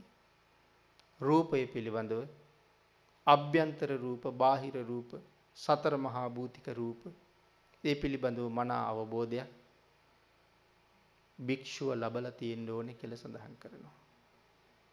එහෙම අවබෝධයක් නොලැබුවා නම් ඒ භික්ෂුත්වය හරියටම පෝෂණය කරගන්න සුදුසු මදි කියලා සඳහන් කරන්නේ. දෙවැනි කාරණාවක් දේශනා කළා න ලක්කන කුසලෝ හෝති. ලක්ෂණය දැනගන්නත් ඕනේ. ගොපල්ලා ගවගණයාගේ ලක්ෂණය දැනගත්තා වගේ භික්ෂුව මෙතන සඳහන් කරනවා මනාව ලක්ෂණය දැනගන්න ඕනේ. මොන ලක්ෂණයද? කර්ම ලක්ෂණයෙන් තමයි මේ බාලයා සහ පඬිතයා හඳුනගන්නේ. එහෙනම් විශේෂයෙන් මොන ලක්ෂණයද? බාල ලක්ෂණයයි පඬිත ලක්ෂණයයි දෙක හඳුනගන්න ඕනේ. එතකොට කොහොමද බාලයා හඳුනගන්නේ? භාග්‍යතුන් වහන්සේම දේශනා කරනවා. යම් පුද්ගලයෙක් කයෙන් කරනවා නම් අභෞවිය ක්‍රියා. ඒ කියන්නේ කයෙන් කරන වැරදි තුනක් තියෙනවා. ප්‍රාණඝාතය, අදත්තාදානය, කාම මිත්‍යාචාරය. යමෙකුගේ කයෙන් මේ කාරණා තුන සිද්ධ වෙනවා නම් ඔහු බාලයෙක් බව බොහොම පහසුවෙන් හඳුනා ගන්න කිව්වා. වචනයත් අභෞවියයි. වචනයෙන් කරන වැරදි හතරක් තියෙනවා. බොරු කියනවා, කේලම් කියනවා, පරුස වචන කියනවා, හිස් වචන කියනවා. මේ අභෞවිය ලක්ෂණ ඔහු තුල තියෙනවා නම් ඔහු බාලයෙක් කියලා හඳුනා ගන්න කිව්වා. හිතින් කෙරෙන වැරදි තුනක් තියෙනවා. අවිද්‍යාව, ව්‍යාපාද, මිත්‍යා දෘෂ්ටි. එහෙමනම් ඔහු කයෙන් කරන්නේත් වැරදි දෙයක්. වචනයෙන් කියන්නේත් වැරදි දෙයක්. හිතින් හිතන්නේත් පෞකාර සිතුවිල්ල. මෙන්න මෙහෙම කෙනෙක් දැක්කොත් ඔහු වහාම බාලයෙක් කියලා හඳුනා ගන්න කියලා දේශනා කළා.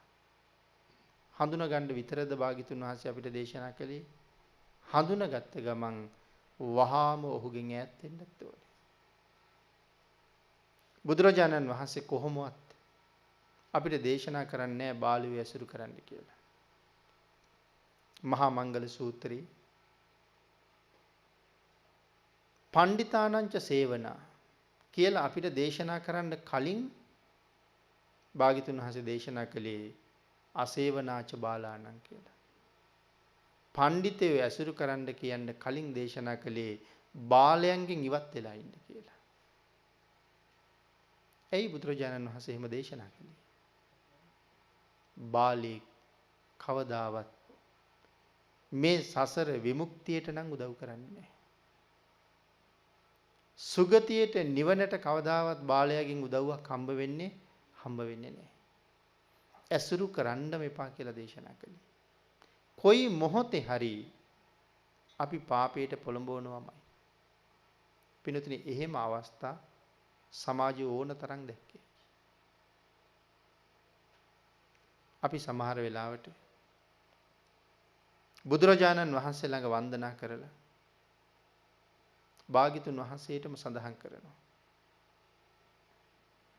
මේ කුසල කර්මයේ කරපු පිණින් නැත්නම් මේ කුසල කර්මයේ ආනුභාවයෙන් මට කවදාවත් බාලයන් සමග සහවාසයක් නොවේවා. අපි බුදුරජාණන් වහන්සේට නිතරම මතක් කරන කටයුත්තක් ඕක. ඉමිනා පුඤ්ඤ කම්මේන මාමේ බාල සමාගමෝ. මට බාල සමාගමයක් නොවේවා.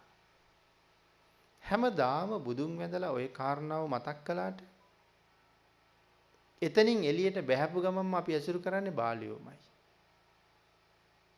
මොකද ඇසුරට පඬිතුයෝ හරි අඩුයි. දේශනා කළේ ඇසුරට කෙනෙක් හොයාගන්නව නම් Tamanට වඩා ගුණවත් කෙනෙක්ම හොයාගන්න කියලා. එහෙම අය හම්බ වෙන්නේ නැත්තම් Taman හා සමාන කෙනෙක්වත් හොයාගන්න කියලා. එහෙමත් කෙනෙක් නැත්තම් හුදකලාවේ තනියම ජීවත් වෙන්න කියලා.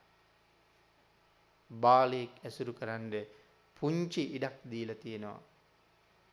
ඔහු ලව්වා මගේ වැඩක් කරව ගන්න නෙමෙයි. ඔහුට අනුකම්පාව පිණිස යමක් කියලා දෙන්න. අතු මගේ කටයුත්තට ගන්න නෙමෙයි.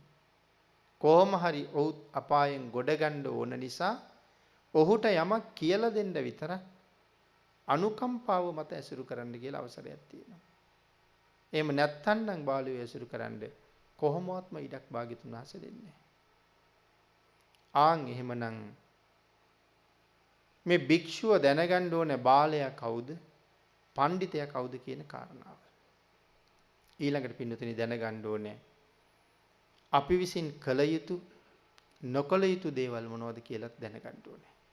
සඳහන් කරනවා බාලයා නම් කළොත් වැරදි කර්මාන්තයක්. බාලයා කීවොත් වැරදි වචනයක්. බාලයා හිතුවොත් පව්කාර සිතුවිල්ල. පඬිතයා කළොත් යහපත් කර්මාන්තයක්. පඬිතයා කතා කළොත් යහපත් වචනයක්. පඬිතයා යමක් හිතුවොත් Tamanටත් අනුන්ටත් යහපතක් වෙන වචනයක්. යහපතක් වෙන සිතුවිල්ල. ඒ පඬිතයාගේ ස්වභාවය. මජ්ක්‍ධිම නිකායේ තියෙනවා බාල පඬිත කියලා සූත්‍ර දේශනාවක්. එහිදී භාග්‍යතුන් වහන්සේ විශේෂයෙන් පැහැදිලි කළා බාල ලක්ෂණ පඬිත ලක්ෂණ පැහැදිලි කරලා බාලයට කුමක් වෙනවද පඬිතයට කුමක් වෙනවද කියන කාරණාව. බාලයා නිරේගාමි වෙනවා. සත්පුරුෂයා සුගතිගාමි වෙනවා. එවනම් මෙතනත් සඳහන් කළා විශේෂයෙන් බාලයෝ පඬිතයෝ හඳුනා ගන්න කියලා. යමෙක් බාලයන් සහ පඬිතයන් මනාව හඳුනාගත්තොත් ඒ පුජ්‍යලයට මෙලව ලොකු දියුණුවක් තියෙනවා. ඊළඟට මේක පින්නතුනි භික්ෂූන් වහන්සේලාගේ වශයෙන්ුත් පැහැදිලි කළා. යම් භික්ෂූන් වහන්සේ නමක් ඉන්නවා ඊටාම ධර්මදරයි. මේ ධර්මදර භික්ෂුව ඇසුරට බොහෝ දෙනා එනවා. ඒ ධර්මදර නිසා. හැබැයි ඒ ධර්මය දැනගෙන ඉන්නවා වුණාට ධර්මය දේශනා කරන වෙලාවට ධර්මය උගන්වන වෙලාවට මනාව ධර්ම කාරණා ටික කියලා දෙනවා. හැබැයි විවේකීව ටිකක් කතා කරන්න ගියහම උන්වහන්සේටත් අන් අයටත් වැඩක් නැති දෙයක්ම තමයි කතා කරන්නේ. සම්ප්‍රලාපයක්ම තමයි කතා කරන්නේ. ආන්ගේ නිසා දේශනා කළා එවන් කෙනෙක් මුණ ගැහුනහම ධර්ම කාරණාව අහලා වහාම එතනින් ඉවත් වෙන්න කියලා. නුසුදුසු කතාවට කන් දෙන්න ඉන්න එපා කියලා දේශනා කරනවා. ඊළඟට භාග්‍යතුන් වහන්සේ පැහැදිලි කරනවා යම් කෙනෙක් මනාව බාලයා පඬිතයා හඳුනා ගන්නවා නම් විශේෂයෙන් තමන් කළ යුතු උතුම් කටයුතු පිළිබඳව හඳුනා ගන්නවා කැපදේ මොකක්ද අකැපදේ මොකක්ද කුසලය මොකක්ද අකුසලය මොකක්ද වැරදි කර්ම මොනවද නිවැරදි කර්ම මොනවද ඊළඟට සඳහන් කළා ගරු කර්ම මොනවද ලහු කර්ම මොනවද මේ දේත් මනාව හැඳිනගත්ත පුජ්‍යලයා මේ වැරදි දේවල් වලට පිළියම් කරනවා උතුම් දේවල් දියුණු කරගන්නවා මෙතන ගරු කර්ම ලහු කර්ම කියලා සඳහන් කළේ විශේෂයෙන් ගරු කර්ම කියලා සඳහන් කරාම විදර්ශනාව වාගේ වඩන කටයුතු මේ ජීවිතේෙම සමහරලාට සංසාරයෙන් එතර යනවා බලවත් කුසල කර්ම ඊළඟට සඳහන් කළා ලහු කර්ම කියලා කියන්නේ සසර සුවපත් කර කර හුඟක් දුරට සංසාරේ ගිහිල්ලා පස්සේ සසරින් එතර වෙන කර්ම බර කර්ම සහ සුළු කර්ම හැටියට අන්න ඒ නිසා භාග්‍යතුන් වහන්සේ සඳහන් කරනවා ගව පාලකයා පස්ගෝ රසයෙන් පිරිහෙනවා විශේෂයෙන් සඳහන් කළා ගව පාලකයා හරියට ගව ගණයා පරිහරණය කළේ නැත්තම් හරියට ගව ගණයා කළමනාකරණය කරගත්තේ නැත්තම් එයා බලාපොරොත්තු වෙන පස්ගෝ රසය ලැබෙන්නේ නැහැ. පස්ගෝ රසයෙන් පිරිහෙනවා. එහෙනම් මෙතන සඳහන් කළා මෙන්න මේ බාලයා සහ පඬිතයා දෙදෙනා මනාව හඳුනාගත්තේ නැත්තම් අන්න ඒ පුද්ගලයාත් ගොපල්ලා පස්ගෝ රසයෙන් පිරිහුණා වගේ විශේෂයෙන් පිරිහෙනවා කියලා සඳහන් කළා මොන වගේද? සීලයෙන්, සමාධියෙන්, ප්‍රඥාවෙන්, විමුක්තියෙන්, විමුක්ති ඥාන දර්ශනයෙන් පිරිහිලා යනවා කියලා සඳහන් කළා. ආන් ඒ නිසා මනාව බාලයා හඳුනා ගන්න ඕනේ. බාල ඇසුර ඒ වෙලාවෙම අපි පරිහරණයටපත් කරනව නෙමෙයි. අති දීර්ඝ කාලයක් අපිත් එක්ක ඊටාම සමීපව අපේ හැම දෙයකටම උදව් උපකාර කරගෙන අපේ ළඟින්ම ඉන්නවා. හැබැයි ඔහු බාලයෙක්. නමුත් අපිට ඔහු නිරපණ්ඩ බෑ. මොකද අපේ ළඟින්ම ඉන්නවා. දුකට සැපට හැම දෙයකටම බලනවා. නමුත් පින්නතුනි මෙහෙම කටයුතු කරලා යම් මොහතක දැන් මෙයාගේ කායික කර්මත් හොඳ නෑනේ. යම් මොහතක කොතන හරි මෙයාදින් හොරකමක් වෙලා. කොතන හරි වැරදිකාම සේවනයක් වෙලා. එයාට නීතියෙන් දඬුවම් ලැබෙන්නයි යන්නේ. සමහර විට මගෙන් ඉල්ලීමක් කරනවා. ඔබ එක වචනයක් කීවොත් එදා මම ඔබත් එක්ක ඔබේ ගෙදරමයි හිටියේ කියලා. එදා මම ඔබත් එක්ක අහවල් ගමන ගිහිල්ලයි හිටියේ කියලා ඔබ කීවොත් මට මේ හිර දඬුවමෙන් නිදහස් වෙන්න පුළුවන්. මොහු හිටියේ අහවල් දවසේ මම එක්කයි කියලා විතරයි කියන්න ඕනේ. දැන් මගෙන් ඔය ඉල්ලීම කරනවා. නමුත් මොහු මේ තරම් මට සමීපව උදව් කරපු කෙනා නිසා මට දැන් බෑ කියන්න පුළුවන්ද? මෙතෙක් කාලයක් ආරක්ෂා කරපු සීලයට දැන් මොකද කරන්න වෙන්නේ? බාලයෙක් හින්දා මට සිල් බිඳ ගන්න සිද්ධ වෙනවා. ආන් ඒකයි සඳහන් කළේ බාලයා ඇසුරු කරනවා කියවට මේ එවලෙම හානි වෙන්නේ නැහැ. මගාරින්න බැරිම තැනක අපි ලොකු ප්‍රශ්නයක පැටලෙනවා. අන්න ඒකයි දේශනා කළේ බාලයන්ගෙන් මගාරින්න. බාලයන්ගෙන් අයින් වෙන්න ඇසුරට යොදාගත්තොත් සීල සමාධි ප්‍රඥා විමුක්ති විමුක්ති ඥාන දර්ශන ආදීන් පරිහානියටපත් කරනව කොයි වගේද? ගොපල්ලා පස්ගෝ රසයෙන් පිරිහෙනවා වගේ. ඊළඟට භාග්‍යතුන් වහන්සේ මේ කාරණාව මෙහෙම පැහැදිලි කරලා තුන්වෙනි කාරණාවත් දේශනා කළා. මැසි බිජුවට ඉවත් කරන්න ඕනේ කියලා. ගොපල්ලට සඳහන් කළානේ මැසි බිජුවට දැනගෙන මැසි බිජුවට ඉවත් කරන්න ඕනේ. නැත්තම් ගවගණයා පරිහානියට යනවා. ඒ කාරණාව අපිට සඳහන් කළා කර්ම විතර්ක, කාම විතර්ක, විහිංසා විතර්ක, ව්‍යාපාද විතර්ක මනාව හඳුනා ගන්න ඕනේ. දැන් කාටද මේ දේශනාව කරන්නේ? භික්ෂුන් වහන්සේලාට. කාම විතර්ක, විහිංසා විතර්ක, ව්‍යාපාද විතර්ක. මේ විතර්ක තුන මනාව හඳුනා ගන්න ඕනේ. කාම විතර්කයේ හිතට ආවහම ඉන්න ඉඩ දුන්නොත් දිගින් දිගටම හිත කාම විතර්කයේ තුලින් ග්‍රහණය කරගන්නවා. ඒ කාම විතර්කයට වැඩෙන්න දුන්නොත් මුළු හිතම ග්‍රහණය කරගන්නවා. අන්න ඒ නිසා සඳහන් කළා එහෙම විතර්කයක් හිතට ආවොත් නාදි වාසේති පජහති විනෝදේති ඒ ක්‍රමයෙන් බැහැර කරන්න කියලා. මොකද්ද මේ නාදි වාසේති කියලා කියන්නේ? හිතට ආවහම හිතේ ඉන්න ඉඩ දෙන්න එපා. නාදි වාසේති. පජහති ළඟට ගන්න එපා. නැවත නැවත එන්න ඉඩ දෙන්න එපා. හිතේ ඉන්න ඉඩ දෙන්න එපා. ඊළඟට පජහති කියලා සඳහන් කළා ඉවසන්න එපා. ඉඩ දෙන්න එපා, ඉවසන්න එපා. නාදි වාසේති පජහති.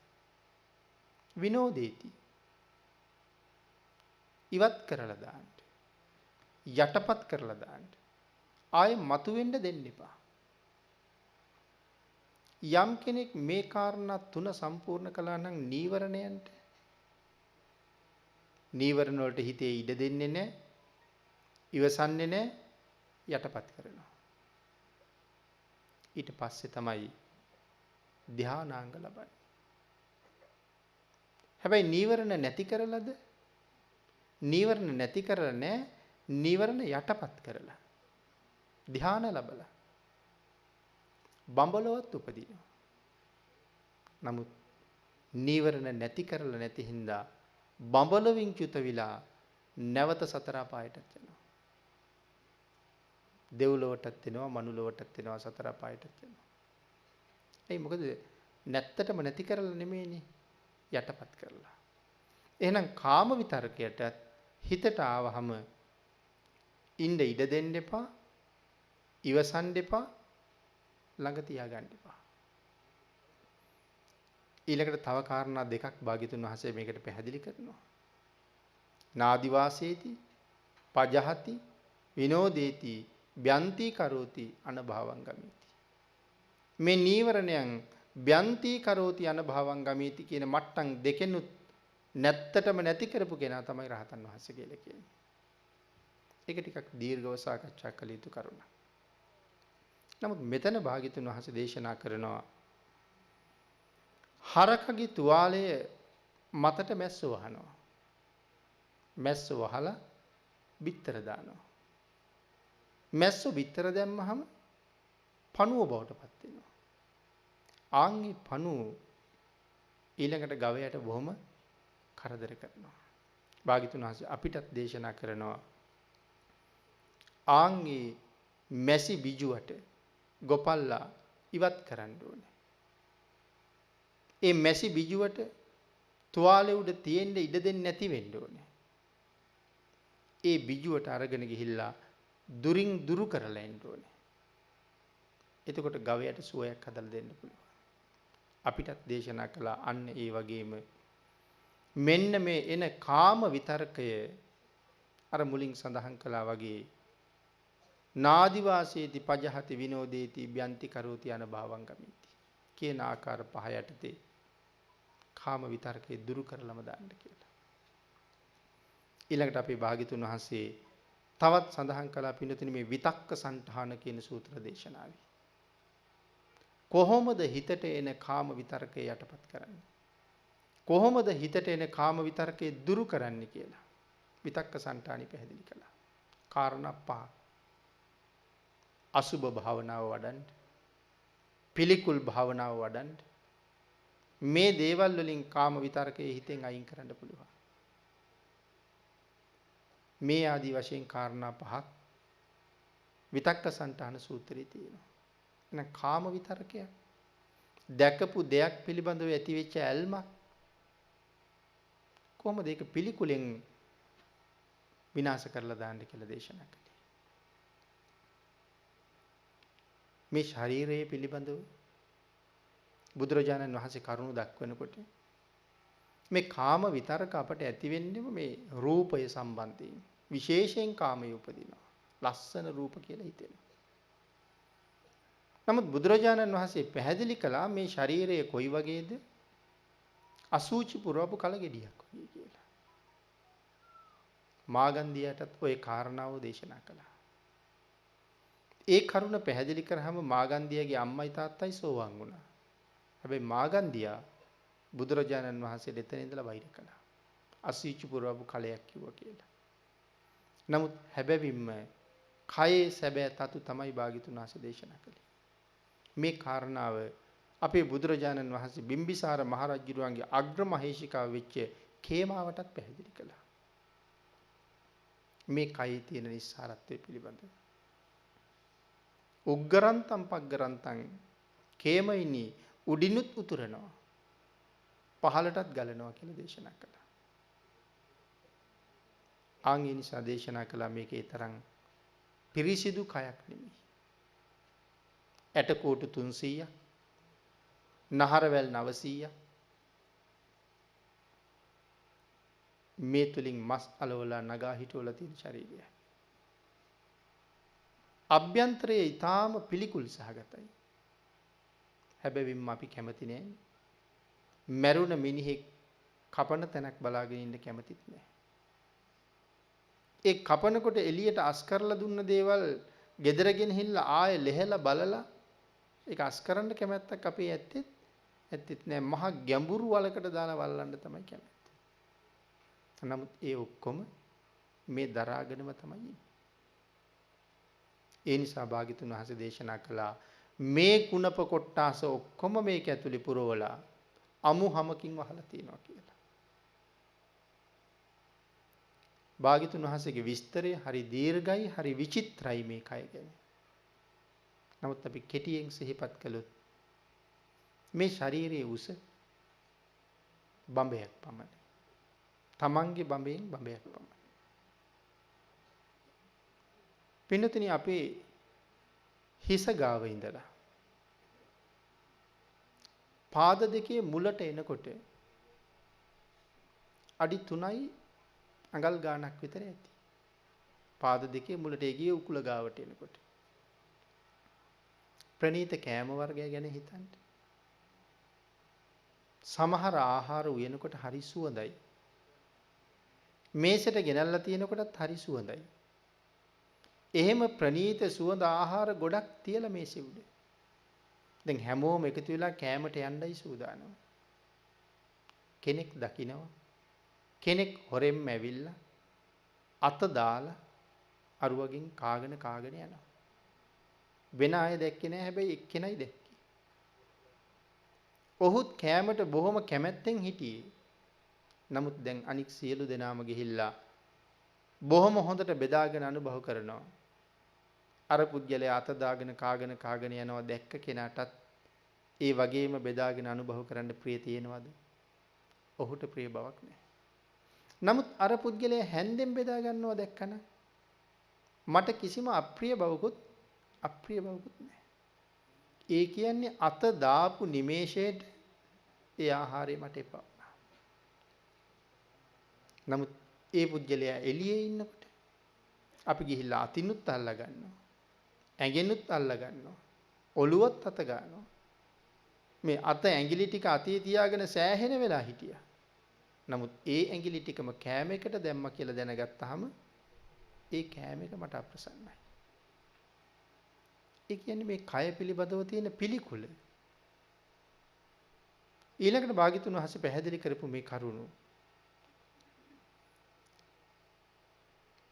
කටට දාපු ආහාරය යම් කෙනෙක් කෙලයි සෙමයි එක්ක මිශ්‍ර කරපු ආහාරය අතට ගත්තොත් මේසේ උඩ දැම්මොත් කවුරුවත් ඒ මේසේ තවත් කෑම කන්න රැඳිලා ඉඳීද? කටට දාපු නිමේෂයෙන් එච්චර අකමැති වුණා නම් ඊළඟට දේශනා කළා ඔය අසුබ භාවනාව එහෙම විස්තර කරන තැන්වල.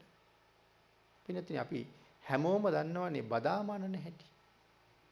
වැලිත් දානවා, සිමෙන්තිත් දානවා, වතුරත් දානවා, සවලෙන් කලවම් කරනවා.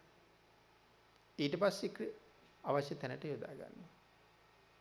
අසුබ භාවනාව විස්තර කරන තැන භාග්‍යතුන් වහන්සේ පැහැදිලි කරනවා කට ඇතුලේ කරන්නේත් ඔය වැඩේමයි කියලා. බතුත් දානවා, ව්‍යංජනත් දානවා, වතුර වෙනුවට කෙලයි සෙමයි ඇතුලෙන් එකතු වෙනවා. සවලේ කටයුත්ත දිවෙන් කරනවා. ඊට පස්සේ පටලලා ඇතුලට දානවා. කටට ගියපු ටිකෙන් ඒ ආහාරයේ එච්චර අප්‍රසන්න වුණා නම් මේ ආහාර මාර්ගයේ දිගේ ආමාශයට ගිහිල්ලා නොපැසුණු පැසුණු ආහාරات එක්ක කලවම් වෙලා ජීර්ණය වෙලා අන්ත්‍ර ඔස්සේ ක්‍රමක්‍රමයෙන් පහළට ගමන් කරලා මහාන්තරයේ අග කෙරවලේ අඟල් 10ක පමණ තැන මේ ආහාර ඔක්කොම එකතු වෙනවා. මම සඳහන් කළේ හිස ගාව ඉඳලා උකුල ගාවට යනකොට අඩි 3යි අඟල් ගණනක් විතර ඇති. මේ තරම් සුවඳහමහමා තිබිච්ච ආහාර ටික මේ අඩි 3ක් වාගේ ප්‍රමාණයේ ඇතුලෙන් ගිහිල්ලා පස්සේ පිට වෙලා යනකොට බලන්නවත් කැමතිද අපි? එහෙනම් මේ ආහාරයේ මේ තරම් පරම පිළිකුල් තත්වයකට පත් කළේ මේ අඩි 3ක් පමණ ප්‍රමාණය ඇතුලේනේ. එහෙනම් කල්පනා කරන්නකෝ අභ්‍යන්තරේ කොහොම ඇද්ද කියලා. ඇවිදින වැසිකිළිය. ඇවිදින කැසිකිළිය. ඔබ නැගිටලා යනකොටත් මම නැගිටලා යනකොටත් මලයි මුත්‍රායි දෙකම අරගෙන යන්නේ. ඔබ වාඩි වෙලා ඉන්න ඔය ආසනේ තව කෙනෙක් බොහොම කැමැත්තෙන් ඔබ නැගිට්ටහම වාඩි වෙනවා. හැබැයි මල හෝ මුත්‍රා ටිකක් හෝ පහ වෙලා කියලා දැනුනොත් අය කොහොමවත් ඒ ආසනේ ගන්නෑ. නමුත් දැන් ඒ සියල්ල ඇතුලේ දරාගෙන ඉන්න නිසා අපි බාහිරින් දකිනවා මේක සතුටට ප්‍රියමනාපයි කියලා පේන්නේ. ලස්සනයි කියලා හිතෙන්නේ. මගේ කියලා හිතෙන්නේ. භාග්‍යතුන් වහන්සේ අන්තිමට කේමාවගෙන් අහන ප්‍රශ්නේ තමයි කේමයිනි මේ ලෝකේ ඉන්න දුෂ්ප්‍රඥයා මෙන්න මේ කහල ගොඩ බෙදා ගන්න කොච්චර දේවල් කරනවද කියලා. අපේ සමාජය අපිට කොච්චර අහන්න තියෙනවද? මේ කහල් ගොඩ බෙදා ගන්න ඇන ගන්නවා, කොටා ගන්නවා, මරා ගන්නවා, කපා ගන්නවා, නඩු කියනවා. භාග්‍යතුන් වහන්සේ අහන්නේ ඒකයි. දුෂ්ප්‍රඥයන්ගේ එකම පැතුම මේ කහල් ගොඩද කියලා භාග්‍යතුන් වහන්සේ අහන්නේ. අන්න එහෙම හිතලා හිතේ ඇති වෙන කාම විතරකේ ඉවත් කරගන්න කියලා දේශනා කරනවා.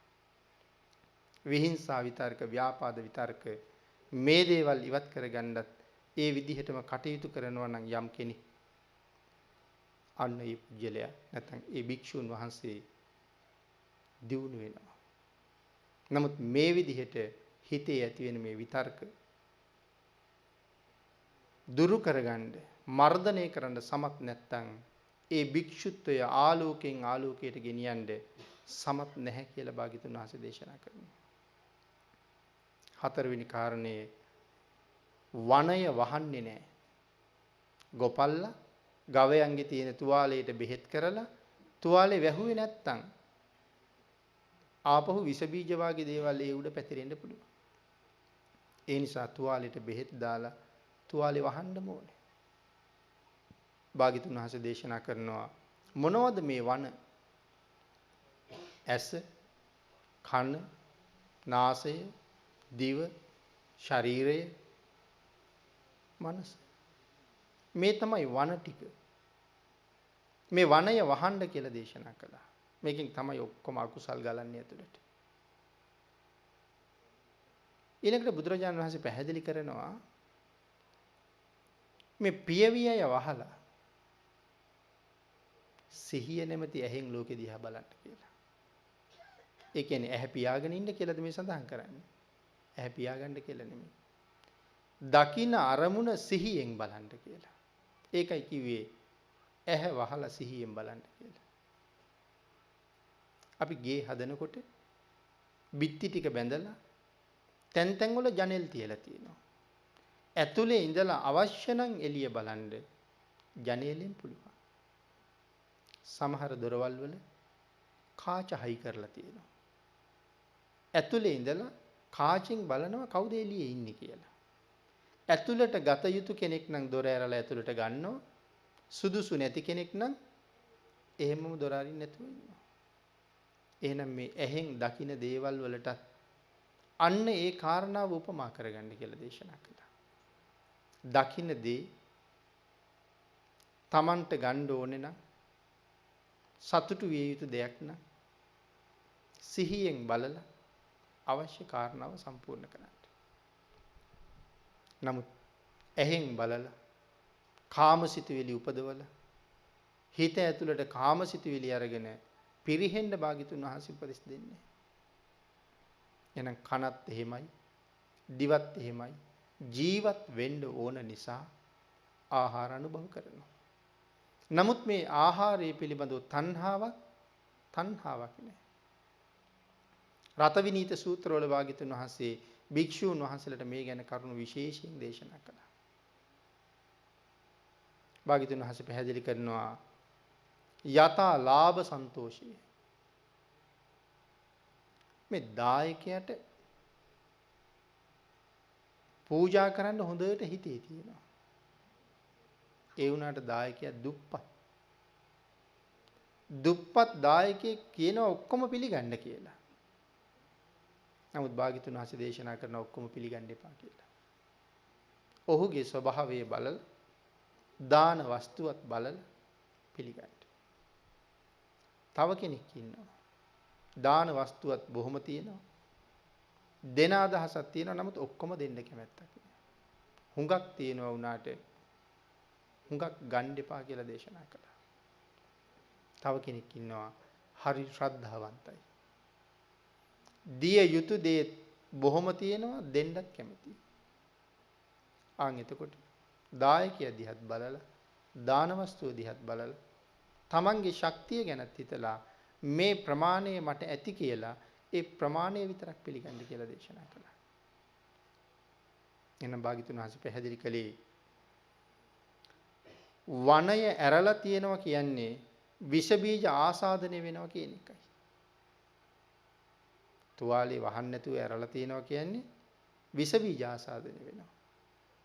අන්න ඒ වගේ තමයි මේ ඇහෙන් කනෙන් ශරීරයෙන් දිවෙන් මේ ගන්න දේවල්. මන සිහියෙන් ඇතුළට ගත්තේ නැත්නම් විෂ බීජ ආසාදනය වුණා වගේ දෙයක්.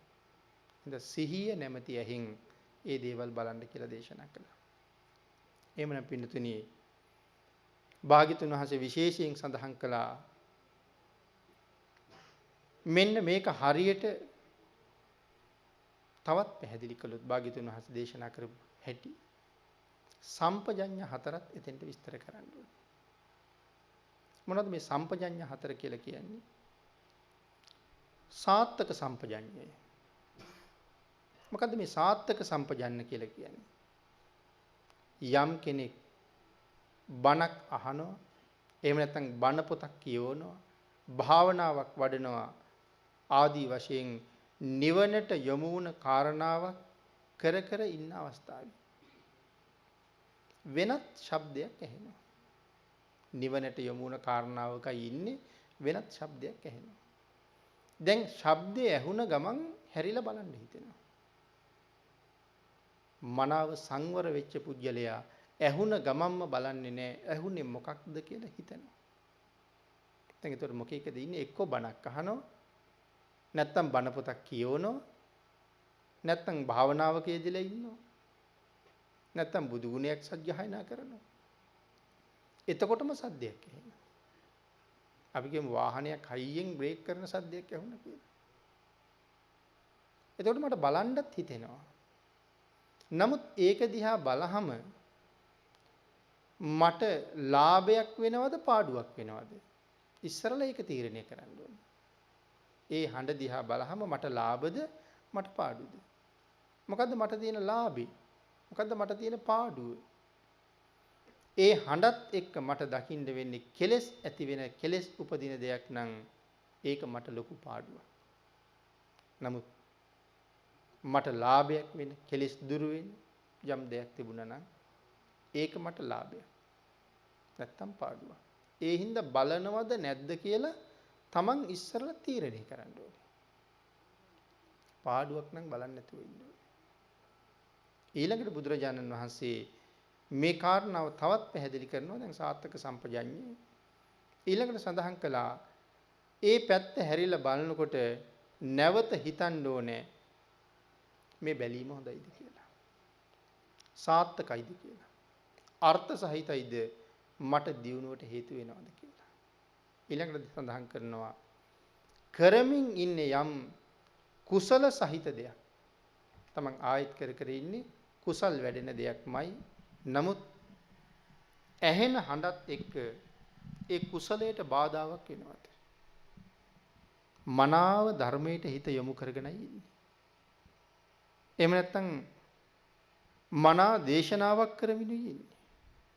එකපාරම ඇහිච්ච හඬක් නිසා ඒ පැත්ත බලන්න හිතෙනවා. නමුත් භාග්‍යතුන් වහන්සේ මෙතන සඳහන් කරනවා එහෙම බැලුවොත් මම කරගෙන යන කුසල කර්මයට හානි වෙනවද? බණ අහහා ඉන්නකොට බැලුවොත් ඊළඟට කියවුන ධර්ම කාරණා ටික මතක නැති වෙනවා. භාග්‍යතුන් වහන්සේ දේශනා කරලා තියෙන වචනයක් ගානේ අහන්න කියලා.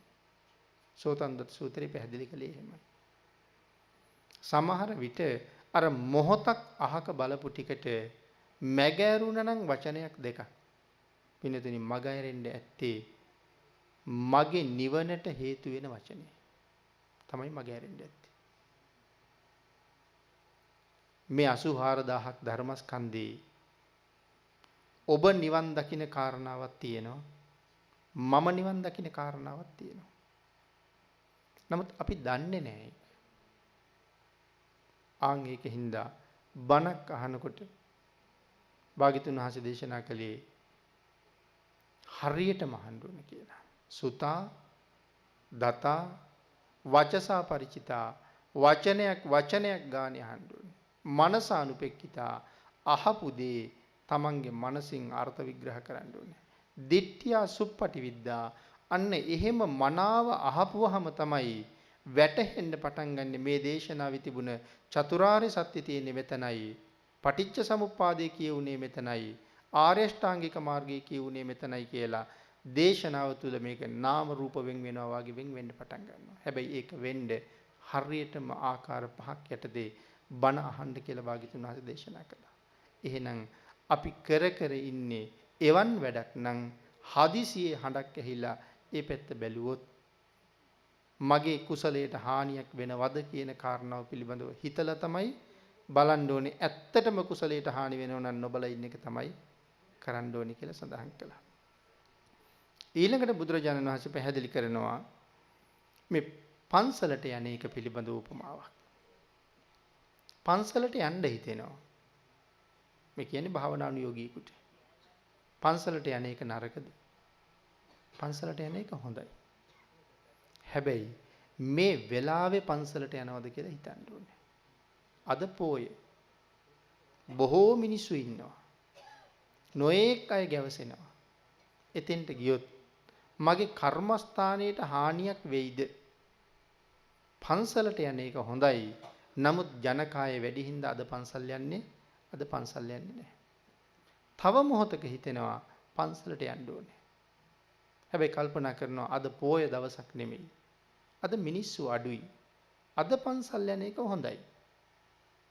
හැබැයි පන්සලට ගියහම මට කරන්න හම්බ වෙනවද යම් වැඩක්? ආන් ඒ වැඩේ මගේ කර්මස්ථානයේටයි සීලයටයි හානියක් නොකරගෙන මට කරන්න පුළුවන්ද කියන කාරණාව ගැන ආපහු හිතන්න කියලා මේ සම්පජඤ්ඤ ගැන මෙන්න මෙහෙම මෙනෙහි කරන්න කියලා භාග්‍යතුන් වහන්සේ දේශනා කළා. ඊළඟට භාග්‍යතුන් වහන්සේ පැහැදිලි කරනවා ඊළඟ කාරණාව. සම්පජඤ්ඤය ගැන නම් තව කරුණු දක්වනවා සක්මන ගැනත් පැහැදිලි කළා. භික්ෂූන් වහන්සේ නමක් සක්මන් භාවනාවේ යෙදෙමින් පිණ්ඩපාති වඩිනවා. උන්වහන්සේ මද දුරක් ඉදිරියේ බිම බලාගෙන වඩින්නේ. හදිසියේ කවුදෝ කතා කරනවා. නමුත් සිහිය උපදවන්න කීවා කවුද කතා කරන්නේ? මොකටද කතා කරන්නේ? කතාවෙන් හඳුනගෙන ඒක පැත්ත බැලුවොත් මගේ මේ කර්මස්ථානයට හානි වෙනවද? සමහර වෙලාවට කතා කරලා තියෙන්නේ ගරු කටයුතු ස්වාමින් වහන්සේ නම. උන්වහන්සේ ළඟට යන්නේක හොඳයි. උන්වහන්සේ අසුරු කරන එකත් වටිනවා. නමුත් මේ වෙලාවේ උන්වහන්සේ ළඟ ඉන්න පිරිස බලන්න ඕනේ. ඒ පිරිසගේ ස්වභාවය බලන්න ඕනේ. ඒ ගරු කටයුතු ස්වාමින් වහන්සේ ඒ පිරිස ළඟ හිටියට උන්වහන්සේගේ හිත දියුණු නිසා උන්වහන්සේගේ හිත වෙනස් වෙන්නේ නැහැ. නමුත් ඒ තරම්ම දියුණු මට්ටමක් නැති මම එතන ඉන්න පිරිස දැක්කහම මගේ කර්මස්ථානයට හානියක් වෙන්න පුළුවන් නම් මං එතෙන්ට යන්නේක සුදුසු නැහැ. ඒ අය ගියහම යන්නේක සුදුසුයි. නමුත් ඒ අය ඉන්න වෙලාවෙ එතෙන්ට නොයා ඉන්න එක හරි වටිනවා කියලා පැහැදිලි කළා. ඊළඟට පින්නතුනි මෙන්න මේ වනය වහන්න කියලා සඳහන් කළෙත් ඒ වගේ කියලා සඳහන් කළා. විස බීජ පැතිරෙනවා යහුවේ නැත්තම්.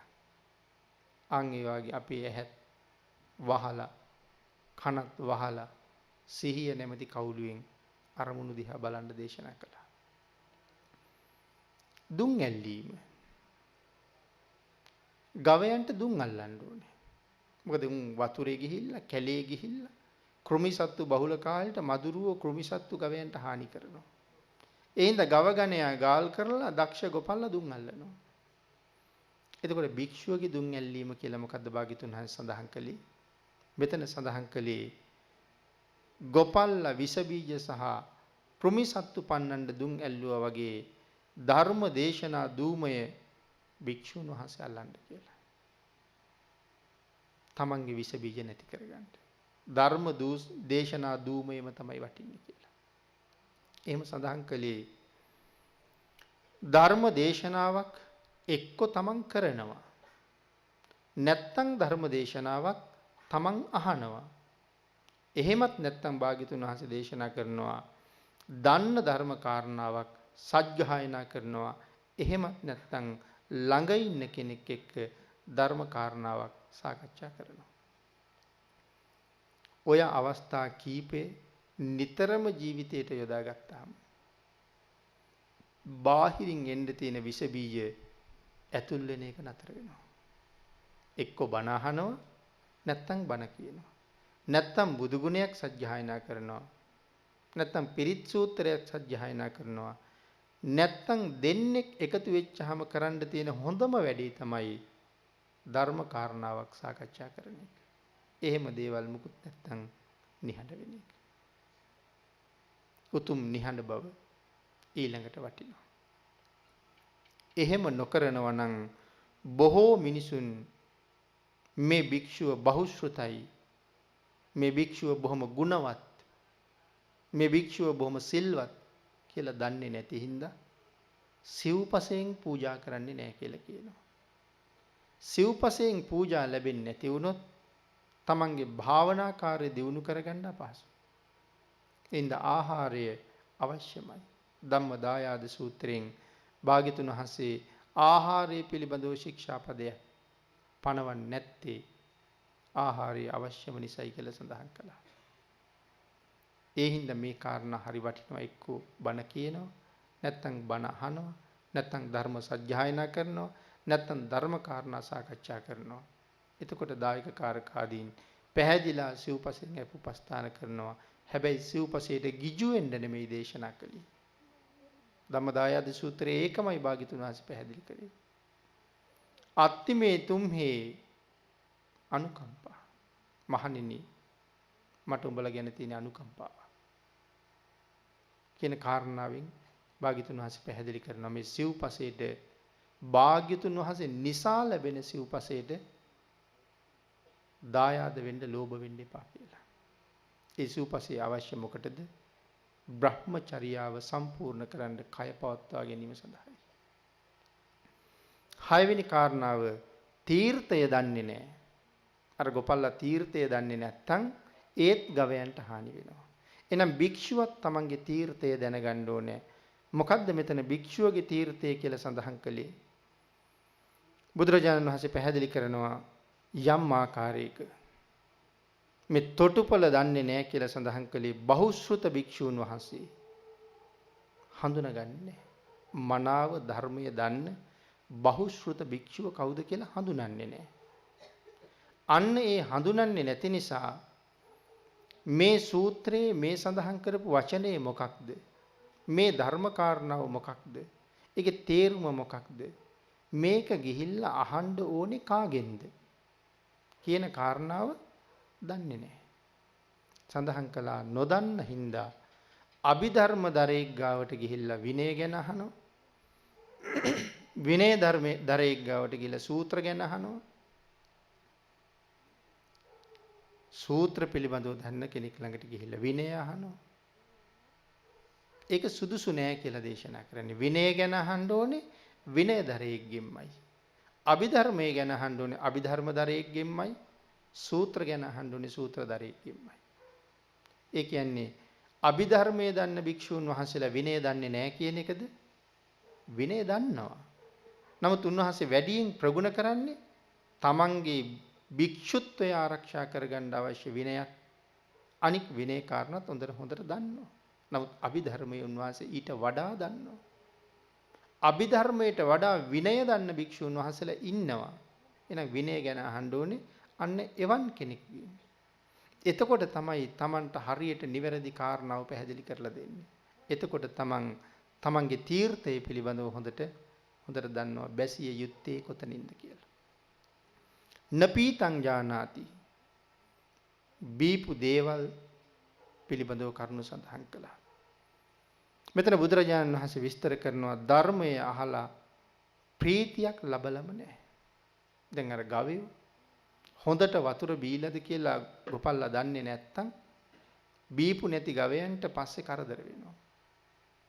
මේ ශාසනයේ නිර්මල ධර්මයේ දේශනා කරලා තියෙනවා. නමුත් බණ අහලත් තියෙනවා මේ භික්ෂුව බණ ඇහුවට හරියටම අහලා නැහැ. හොඳටම අහලා නැහැ. අපි මුලින් කතා කරපු ආකාර පහ යටතේ බණ අහලා නැහැ. ඒ හින්දා ධර්මයේ ජීවිතේට එකතු වෙලා නැහැ. ධර්ම ශ්‍රවණයෙන් තෘප්තියක් ලැබලා නැහැ. ඒ තෘප්තිය නොලැබූ භික්ෂුව ඒ ජීවිතය ආලෝකේ කරා ගෙනියන්නේ. වීතිං ජානාති ගවයෝ ගෙනියන පාර හොඳට ගොපල්ලා දැනගන්න ඕනේ. එහෙනම් භික්ෂුවක් දැනගන්න ඕනේ ආර්ය ශ්‍රාංගික මාර්ගය හොඳට දැනගන්න ඕනේ. ලෞකික වශයෙන් ලෝකෝත්තර වශයෙන් ආර්ය ශ්‍රාංගික මාර්ගය හොඳට අවබෝධ කරගන්න ඕනේ මේ මගයන්ට. 9 වෙනි කාරණාව සඳහන් කරා ගෝචර කුසලෝ හෝති. මේ කෑම තියෙන තැන ගොපල්ලා හොඳට දැනගන්න ඕනේ. මෙතන සඳහන් කළා මේ කුසල කර්ම කරාම ලෝකෙන් එතර වෙන්න පුළුවන්. මේ කුසල කර්ම කරාම සසර සැප විඳලා එහි ප්‍රතිඵලයේ අවසානයේ ලෝකෙන් එතර වෙන්න පුළුවන්. ආන්ගේ ගෝචරය දැනගන්න ඕනේ. ඉක්මනට සංසාරයෙන් එතර යන්න නම් විදර්ශනාව පුරුදු කරන්න ඕනේ. සසර සැප විඳලා ඒ කෙරවල සසරින් එතර යන්න බලාපොරොත්තු වෙනවා නම් දාන ආදී පින්කම් හොඳයි. මේකෙන් එතකොට කොතනවත් දානේ පහත් කරනවද? කොතනවත් පහත් කරන්නේ සසර සැප විඳ ඉස්සරහට යනවා නම් දාන ආදී පින්කම් කරන එක හොඳයි. නමුත් ඉක්මනට සංසාරේ කෙරවල කරන්න නම් විදර්ශනා වඩන එක බොහොම වටිනවා. ඒකයි සඳහන් කළේ ගෝචරය හොඳට දැනගන්න ඕනේ. කොහොමද ඉක්මනට ඊතර යන්නේ? කොහොමද පාරමිතා පුරාගෙන යන්නේ? ඒ සඳහා මොනවද කරන්න ඕනේ කියන කාරණාව දැනගන්න ඕනේ. ඊළඟට පින්නතුනි පැහැදිලි කළා විශේෂයෙන් මේ භාග්‍යතුන් වහන්සේ දේශනා කරන ආකාරයට තමන්ගේ භික්ෂුත්වය පරිපූර්ණණය කරගෙන ජීවිතයට මන අර්ථයක් කරන උතුම් භික්ෂුවක් දැනගත යුතු 10 වෙනි කාරණාව. ඉතුරු නොකර දොවන්න එපා. දැන් ගොපල්ලට කිව්වා පැටවුන්ට ඉතුරු කරන්න ඕනේ කියලා. ඔක්කොම දොවා ගන්න එපා. එහෙමනම් මෙතන සඳහන් කළා එහෙම දොවාගත්තාම පැටව ඇවිල්ලා එළදෙන ළඟ වැටිලා මැරිලා යනවා. එළදෙනට දුක හිතෙනවා. එළදෙන කෘෂ වෙනවා. මේ කාරණාවෙන් Tamanටත් පාඩුයි. ඒ වගේම ගොපල්ලටත් පාඩුයි. අන්න ඒ වගේ තමයි ගිහි අය ඇවිල්ලා ශ්‍රද්ධාව නිසා උවමනාවටත් වඩා පිරිනමනවා. ශ්‍රද්ධාව වැඩි භික්ෂුවට උවමනා ප්‍රමාණයටත් වඩා දෙනවා. නොඑක් සිව්පසේ සපයනවා. නමුත් සඳහන් කළා ඒක මනාව දැනගෙන පිළිගන්න කියලා. Tamanට අවශ්‍ය ප්‍රමාණය පිළිගන්න කියලා. ඒ ප්‍රමාණය ඉක්මවල ගොඩ ගැහෙන්න ගත්තාම ඒ වගේ තවත් නොඑක් පලිබෝධ ගොඩක් එනවා. ආන් ඒ පලිබෝධ ගොඩ ගැහුණාම Tamanගේ ගමනට ඒක හරි බාධාවක්. රකින්න ඕනේ, පරිස්සම් කරන්න ඕනේ, තැම්පත් කරන්න ඕනේ. ඒවා පලිබෝධ. අවශ්‍ය ප්‍රමාණයට පිළිඅර ගත්තාම Tamanගේ යපුම හදාගත්තාම එතනින් එහාට පලිබෝධ ගොඩ ගහ ගන්න එපා. අවශ්‍ය ප්‍රමාණයට පිළිගන්න. අවශ්‍ය ප්‍රමාණයට දොවන්න කිව්වා භික්ෂුවට අවශ්‍ය ප්‍රමාණයට පිළිගන්න කියලා දේශනා කළා. අවසාන කාරණාවෙන් පැහැදිලි කළා අතිරේක පූජාවන්ගෙන් පූජා කරන්න. ඒ සඳහන් කළේ වෘෂභ, නිසභ, වසභ කියන ප්‍රධාන ගවයන්ට මල් මාල දාන්න, රත්තරන් රිදී කොපු දාන්න, එයාලට වැඩියෙන් සලකම ඒගොල්ලෝ බොහොම සතුටු වෙනවා. ගව ගණයා රැක ගන්න ගොපල්ලට උදව් කරනවා.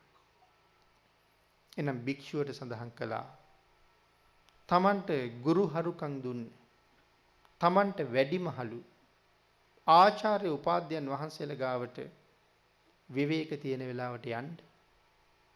තමන්ට ලැබුණු කිසියම් උතුම් දෙයක් තියෙනවා නම් උසස් දෙයක් තියෙනවා නම් උසස් සිව්පසයක් තියෙනවා නම් ඒක ගෙනහිල්ලා ඒ උපාධ්‍යයන් වහන්සේලාට පූජා කරන්න.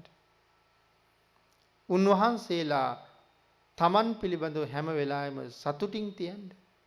ආන් එතකොට උන්වහන්සේලා අපිට බොහොම අනුකම්පා කරනවා. මොකද හොඳට වත දන්නවා. හොඳට ගුරු ගෞරවය තියෙනවා. ආචාර්ය ගෞරවය තියෙනවා. අන්න එවන් භික්ෂූන් මනාව වතපිළිවෙත දන්නවා කියලා කියන්නේ මනාව සිලුත් සම්පූර්ණ කරගෙන ඉන්නවා. සංසාරයෙන් එතර යන්න, පැවිද්දට සාධාරණයක් කරගන්න, වීරිය වඩන අයට මග කියන්න ඕන කියලා විශේෂ සැලකිල්ලක් ඒ මහතෙරවරු ඒ භික්ෂූන් වහන්සේලා කෙරෙහි දක්වනවා. ආන් ඒ නිසා ධර්මදර, විනයදර, බහුශ්‍රුත ඒ මහතෙරවරුන්ට විශේෂයෙන් සලකන්න කියලා දේශනා කළා. මහා ගෝපාලක සූත්‍රයේ නැවත භාග්‍යතුන් වහන්සේ ආපහු සැරයක් කරුණු ගොනු කරලා දක්වලා තියෙනවා. නමුත් අපි මේ ප්‍රමාණයෙන් ධර්ම දේශනාව නිමා කරන්න කටයුතු කරමු. තරමක් ගැඹුරු දේශනාවක් විය හැකියි. කලින් අහලා නැති කරුණු බොහොමයක් තිබුණා විය හැකියි. මේ සූත්‍රයේ ගැඹුරු නමුත් ධර්ම දේශනාවට යොදාගත්තේ අපවත් වී වදාළ අති ගෞරවනීය අපේ ඥානදීප ස්වාමින් වහන්සේට උපහාරයක් හැටියට කියලා මම මුලින් සඳහන් කළා. යම් භික්ෂූන් වහන්සේ නමක් මෙන්න මේ සඳහන් කරපු කරුණු 11න් තමන්ගේ ජීවිතේ පෝෂණය කරන්නේ නැත්තම් ඔහු භික්ෂුත්වයට සුදුසු මදි.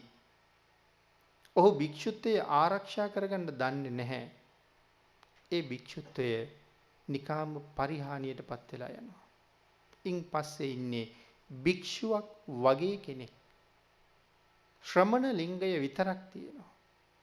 නමුත් භික්ෂුත්වය නැහැ. මේ කාරණා මනාව දන්න කෙනා, ධර්මයේ විනය මනාව ප්‍රගුණ කරගත්ත කෙනා තමන්ගේ භික්ෂුත්වයේ මනාව ආරක්ෂා කරගන්නවා. ඒ භික්ෂුත්වයෙන් කරගත යුතු උතුම්ම සාධාරණයේ මුලින්ම තමන්ට කරගන්නවා. එහෙමනම් අපවත් වී වදාළ අති පූජනීය ඥානදීප ස්වාමින් වහන්සේ තමන් ලැබූ උතුම් භික්ෂුත්වය භාග්‍යතුන් වහන්සේ සතුටු වෙන ආකාරයෙන් පෝෂණය කරපු ශ්‍රේෂ්ඨ ස්වාමින් වහන්සේ නමක්. අන්න එවන් උතුම් යතිවරයන් වහන්සේ නමකට මේ උතුම් දේශනාව මහත් කුසල් සඳහා උපහාරයක් වේවා කියලයි අද ධර්ම මාතෘකාවට යොදාගත්තේ. එහෙමනම් පින්නතුනි මේ සඳහන් කරපු කාරණත් එක්ක තමන් වහන්සේගේ ජීවිතේ පෝෂණය කරගත්තා වගේම උන්වහන්සේලා මේ ශාසනය තුල බුදුරජාණන් වහන්සේ කැමති හැබෑම ආත්මාර්ථකාමී බුද්ධ ශාසනය ඇතුලේ ආත්මාර්ථකාමීත්වයට භාග්‍යතුන් වහන්සේ හරි කැමති. ඒ කියන්නේ අපි ඔය කතා කරන ආත්මාර්ථකාමියාද? ඒක නෙමෙයි. තමන්ගේ උතුම් ආත්මයට හැබෑම අර්ථයක් කරගත්ත කෙනා. අන්න එවන් කෙනෙක් පහනක් වගේ. එවන් අය පහනක් වගේ. එක පහනක් දැල්වහම බොහෝ දෙනෙකුට එයින් ප්‍රයෝජන ගන්න පුළුවන්. ඒ ආලෝකය හැම පැත්තටම පැතිරෙනවා. මෙතන හොඳ ආත්මාර්ථකාමියෙක් වෙන්න කියලා කිව්වේ සිල්වත්, ගුණවත්, ශ්‍රේෂ්ඨ ජීවිතයක් යම් කෙනෙක් පෝෂණය කරනවා නම් එවන් උත්තමයන්ට කවුද පූජා පවත්වන්නේ? සිව්පසයෙන් අප උපස්ථාන කරන සියලු දෙනාට මොනතරම් ලාභයක්ද? තිසරණ සහිත පන්සිල් සමාදන් වෙලා ඉන්න කෙනෙකුට කෑම වේලක් දුන්නොත් අනාගත ජීවිත අසංකේයයක් විපාක දෙනවා නම් සම්බුද්ධ ශාසනය තුල මෙවන් උතුම් අර්ථයක් සම්පූර්ණ කරගෙන දීර්ඝ කාලයක් වැඩ සිටියේ එවන් උත්තමයන් වහන්සේලාට සිව්පසය දුන් ඔබට මොනතරම් අර්ථයක් සිද්ධ වුණාද? ආන් ඒකයි සඳහන් කළේ ඒ දෙලෙන පහන් වගේ කියලා. එහෙමනම් පින්නතුනි අපි මේ රැස් කරගත්ත උතුම් ධර්ම දානමය කුසලයේ අපවත් වී වදාළ අතිපූජනීය ලොකු ස්වාමින් වහන්සේට අනුමෝදන් වේවා. උන්වහන්සේ වගේ ශ්‍රේෂ්ඨ ශ්‍රද්ධාවන්ත පුතෙක් මේ ලෝකයට බිහි කරලා විදේශ ජාතිකයෙක් හැටියට බුද්ධ ශාසනය පිළිබඳව පහදවලා ශාසනයට දන් දීලා මේ ජීවත් වෙච්ච බොහෝ ජනතාවකට මහත් කුසල් රැස් කරගන්න පුණ්‍ය නිධානයක් පහනක් බවට පත් වෙලා අපවත් විච්ච උන්වහන්සේට ජීවිතය දුන්න උන්වහන්සේගේ දෙමව්පියන්ට ඒ සඳහා උන්වහන්සේට මඟ කියලා දුන්න ආචාර්යයන් වහන්සේලාට මේ පුණ්‍ය ධර්මයන් විශේෂයෙන් අනුමෝදන් වේවා. අපේ ස්වාමින් වහන්සේ ප්‍රාර්ථනා කළ යම් බෝධියක් වෙත්නම් ඒ උතුම් බෝධියෙන් අමා මහ නිවනින් සැනසීම ලබා ගන්න අපි අනුමෝදන් කරන ධර්ම දානමය කුසලයේ පාරමී වේවා කියලා ප්‍රාර්ථනා කරමු. විශේෂ පුණ්‍ය අනුමෝදනාවක් සිදු කරනවා පින්කමේ ආරමුණත් එක්ක. ඇද්දත්ගල ආරණ්‍ය සේනාසනයේදී 2020 සැප්තැම්බර් මාස 12 වන සෙනසුරාදා අපවත් වී වදාළ අතිපූජනීය ඩෙන්මාර්කේ ඥානදීප හිමිපාණන් වහන්සේ හා මෙම ආරණ්‍ය සේනාසනයේදී අපවත් වී වදාළ සියලුම ස්වාමින් වහන්සේලාට පින් පැමිණවීම සහ දායකත්වයේ දක්වන පතල් හා භූවිද්‍යා කාර්යාංශයේ අධ්‍යක්ෂ ජනරාල් සංජන් සිල්වා මහත්මයා ඇතුළු විශ්වපාරමී පදනමේ සියලු පින්වතුන් සහ ඇද්දත්ගල ආරණ්‍ය සේනාසනයට දායකත්වයේ දැක් වූ මිය පරලෝකියා වූ සියලුම දායක පින්වතුන්ටත් මේ රැස් කරගත් උතුම් පුණ්‍ය ධර්මයන් අනුමෝදන් වේවා කියලා පුණ්‍ය අනුමෝදනාව සිදු කරනවා. ඔබට දහම් දේශනා කරන්න මම හදලා වඩලා පෝෂණය කළ මාගේ මෑණියන්ටත් පියාණන්ටත් සහෝදරියන්ටත් මා රැස් කරගත්ත සියලුම පුණ්‍ය ධර්මයන් අනුමෝදන් වේවා. පැවිදි ජීවිතේ සුරක්ෂිත කරලා අපවත් වුණ ගුරු දේවෝත්තමයන් වහන්සේලාටත් සුජීවත්ව වැඩ ඉන්න ගුරු දේවෝත්තමයන් වහන්සේලාටත් පින් හා දීර්ඝායුෂ ලැබේවා.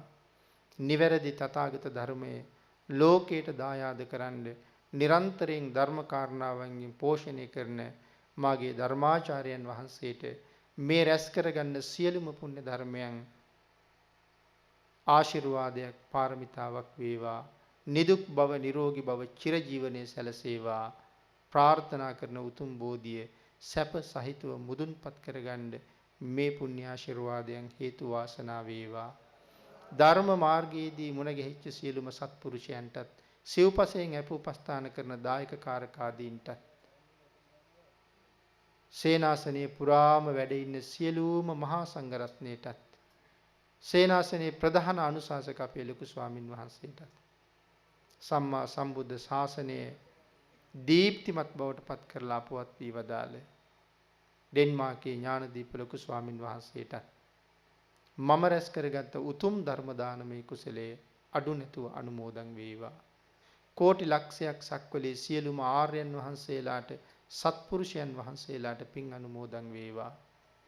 සුද්ධාවාස වාසී වූද බ්‍රහ්ම ලෝක වාසී වූද දිව්‍ය ලෝක වාසී වූද සියලුම ආර්යයන් වහන්සේලාට සත්පුරුෂයන් වහන්සේලාට සහම්පති මහා බ්‍රහ්ම රාජයන් වහන්සේ සනං කුමාර ගටීකාර තිස්ස කියන බ්‍රහ්ම රාජ උත්තමයන් වහන්සේලාටත් මෛත්‍රී මහ බෝසතාණන් වහන්සේටත් සක්‍ර දේවේන්ද්‍ර උත්තමයන් වහන්සේටත් ඔබේ මගේ ඉෂ්ට දේවතාවුන් වහන්සේලාටත් මම රැස් කරගත් උතුම් ධර්ම දානානිසංසය අනුමෝදන් වේවා. උන්වහන්සේලාටත් ඔබටත් අපටත් අපේ ස්වාමින් වහන්සේලාටත් සිල් මෑණිවරුන්ටත් ඊ타ම ඉක්මන් භවයක ඊ타මත්ම කෙටි කාලයකින් සැප සහිත ප්‍රතිපදාවෙන් උතුම් චතුරාර්ය සත්‍ය ධර්මය අවබෝධ කරගන්න මේ පුණ්‍ය ධර්මයන් හේතු වාසනා වේවා කියලා ප්‍රාර්ථනා කරමු. ආකාසට්ඨා ච බුම්මට්ඨා දේවා නාග මහිද්దికා පුඤ්ඤන්තං අනුමෝදිත්වා චිරං රක්칸තු ලෝක සාසනං දේවෝ වස්සතු කාලේන සස්ය සම්පatti හෝතු ච පීතෝ භවතු ලෝකෝ ච රාජා භවතු ධම්මිකෝ අභිවාදන සීලිස්ස නිච්ඡං බුද්ධාපචායිනෝ චත්තාරෝ ධම්මා වඩ්ඩಂತಿ ආයුවන්නෝ සුඛං බලං ආයුරාෝග්‍ය සම්පatti සග්ග සම්පatti මේවච අතෝ නිබ්බාන සම්පatti ඉමිඤාතේ සමිජ්ජතු සුපත්ති වන්දුක්කේ නිරෝධි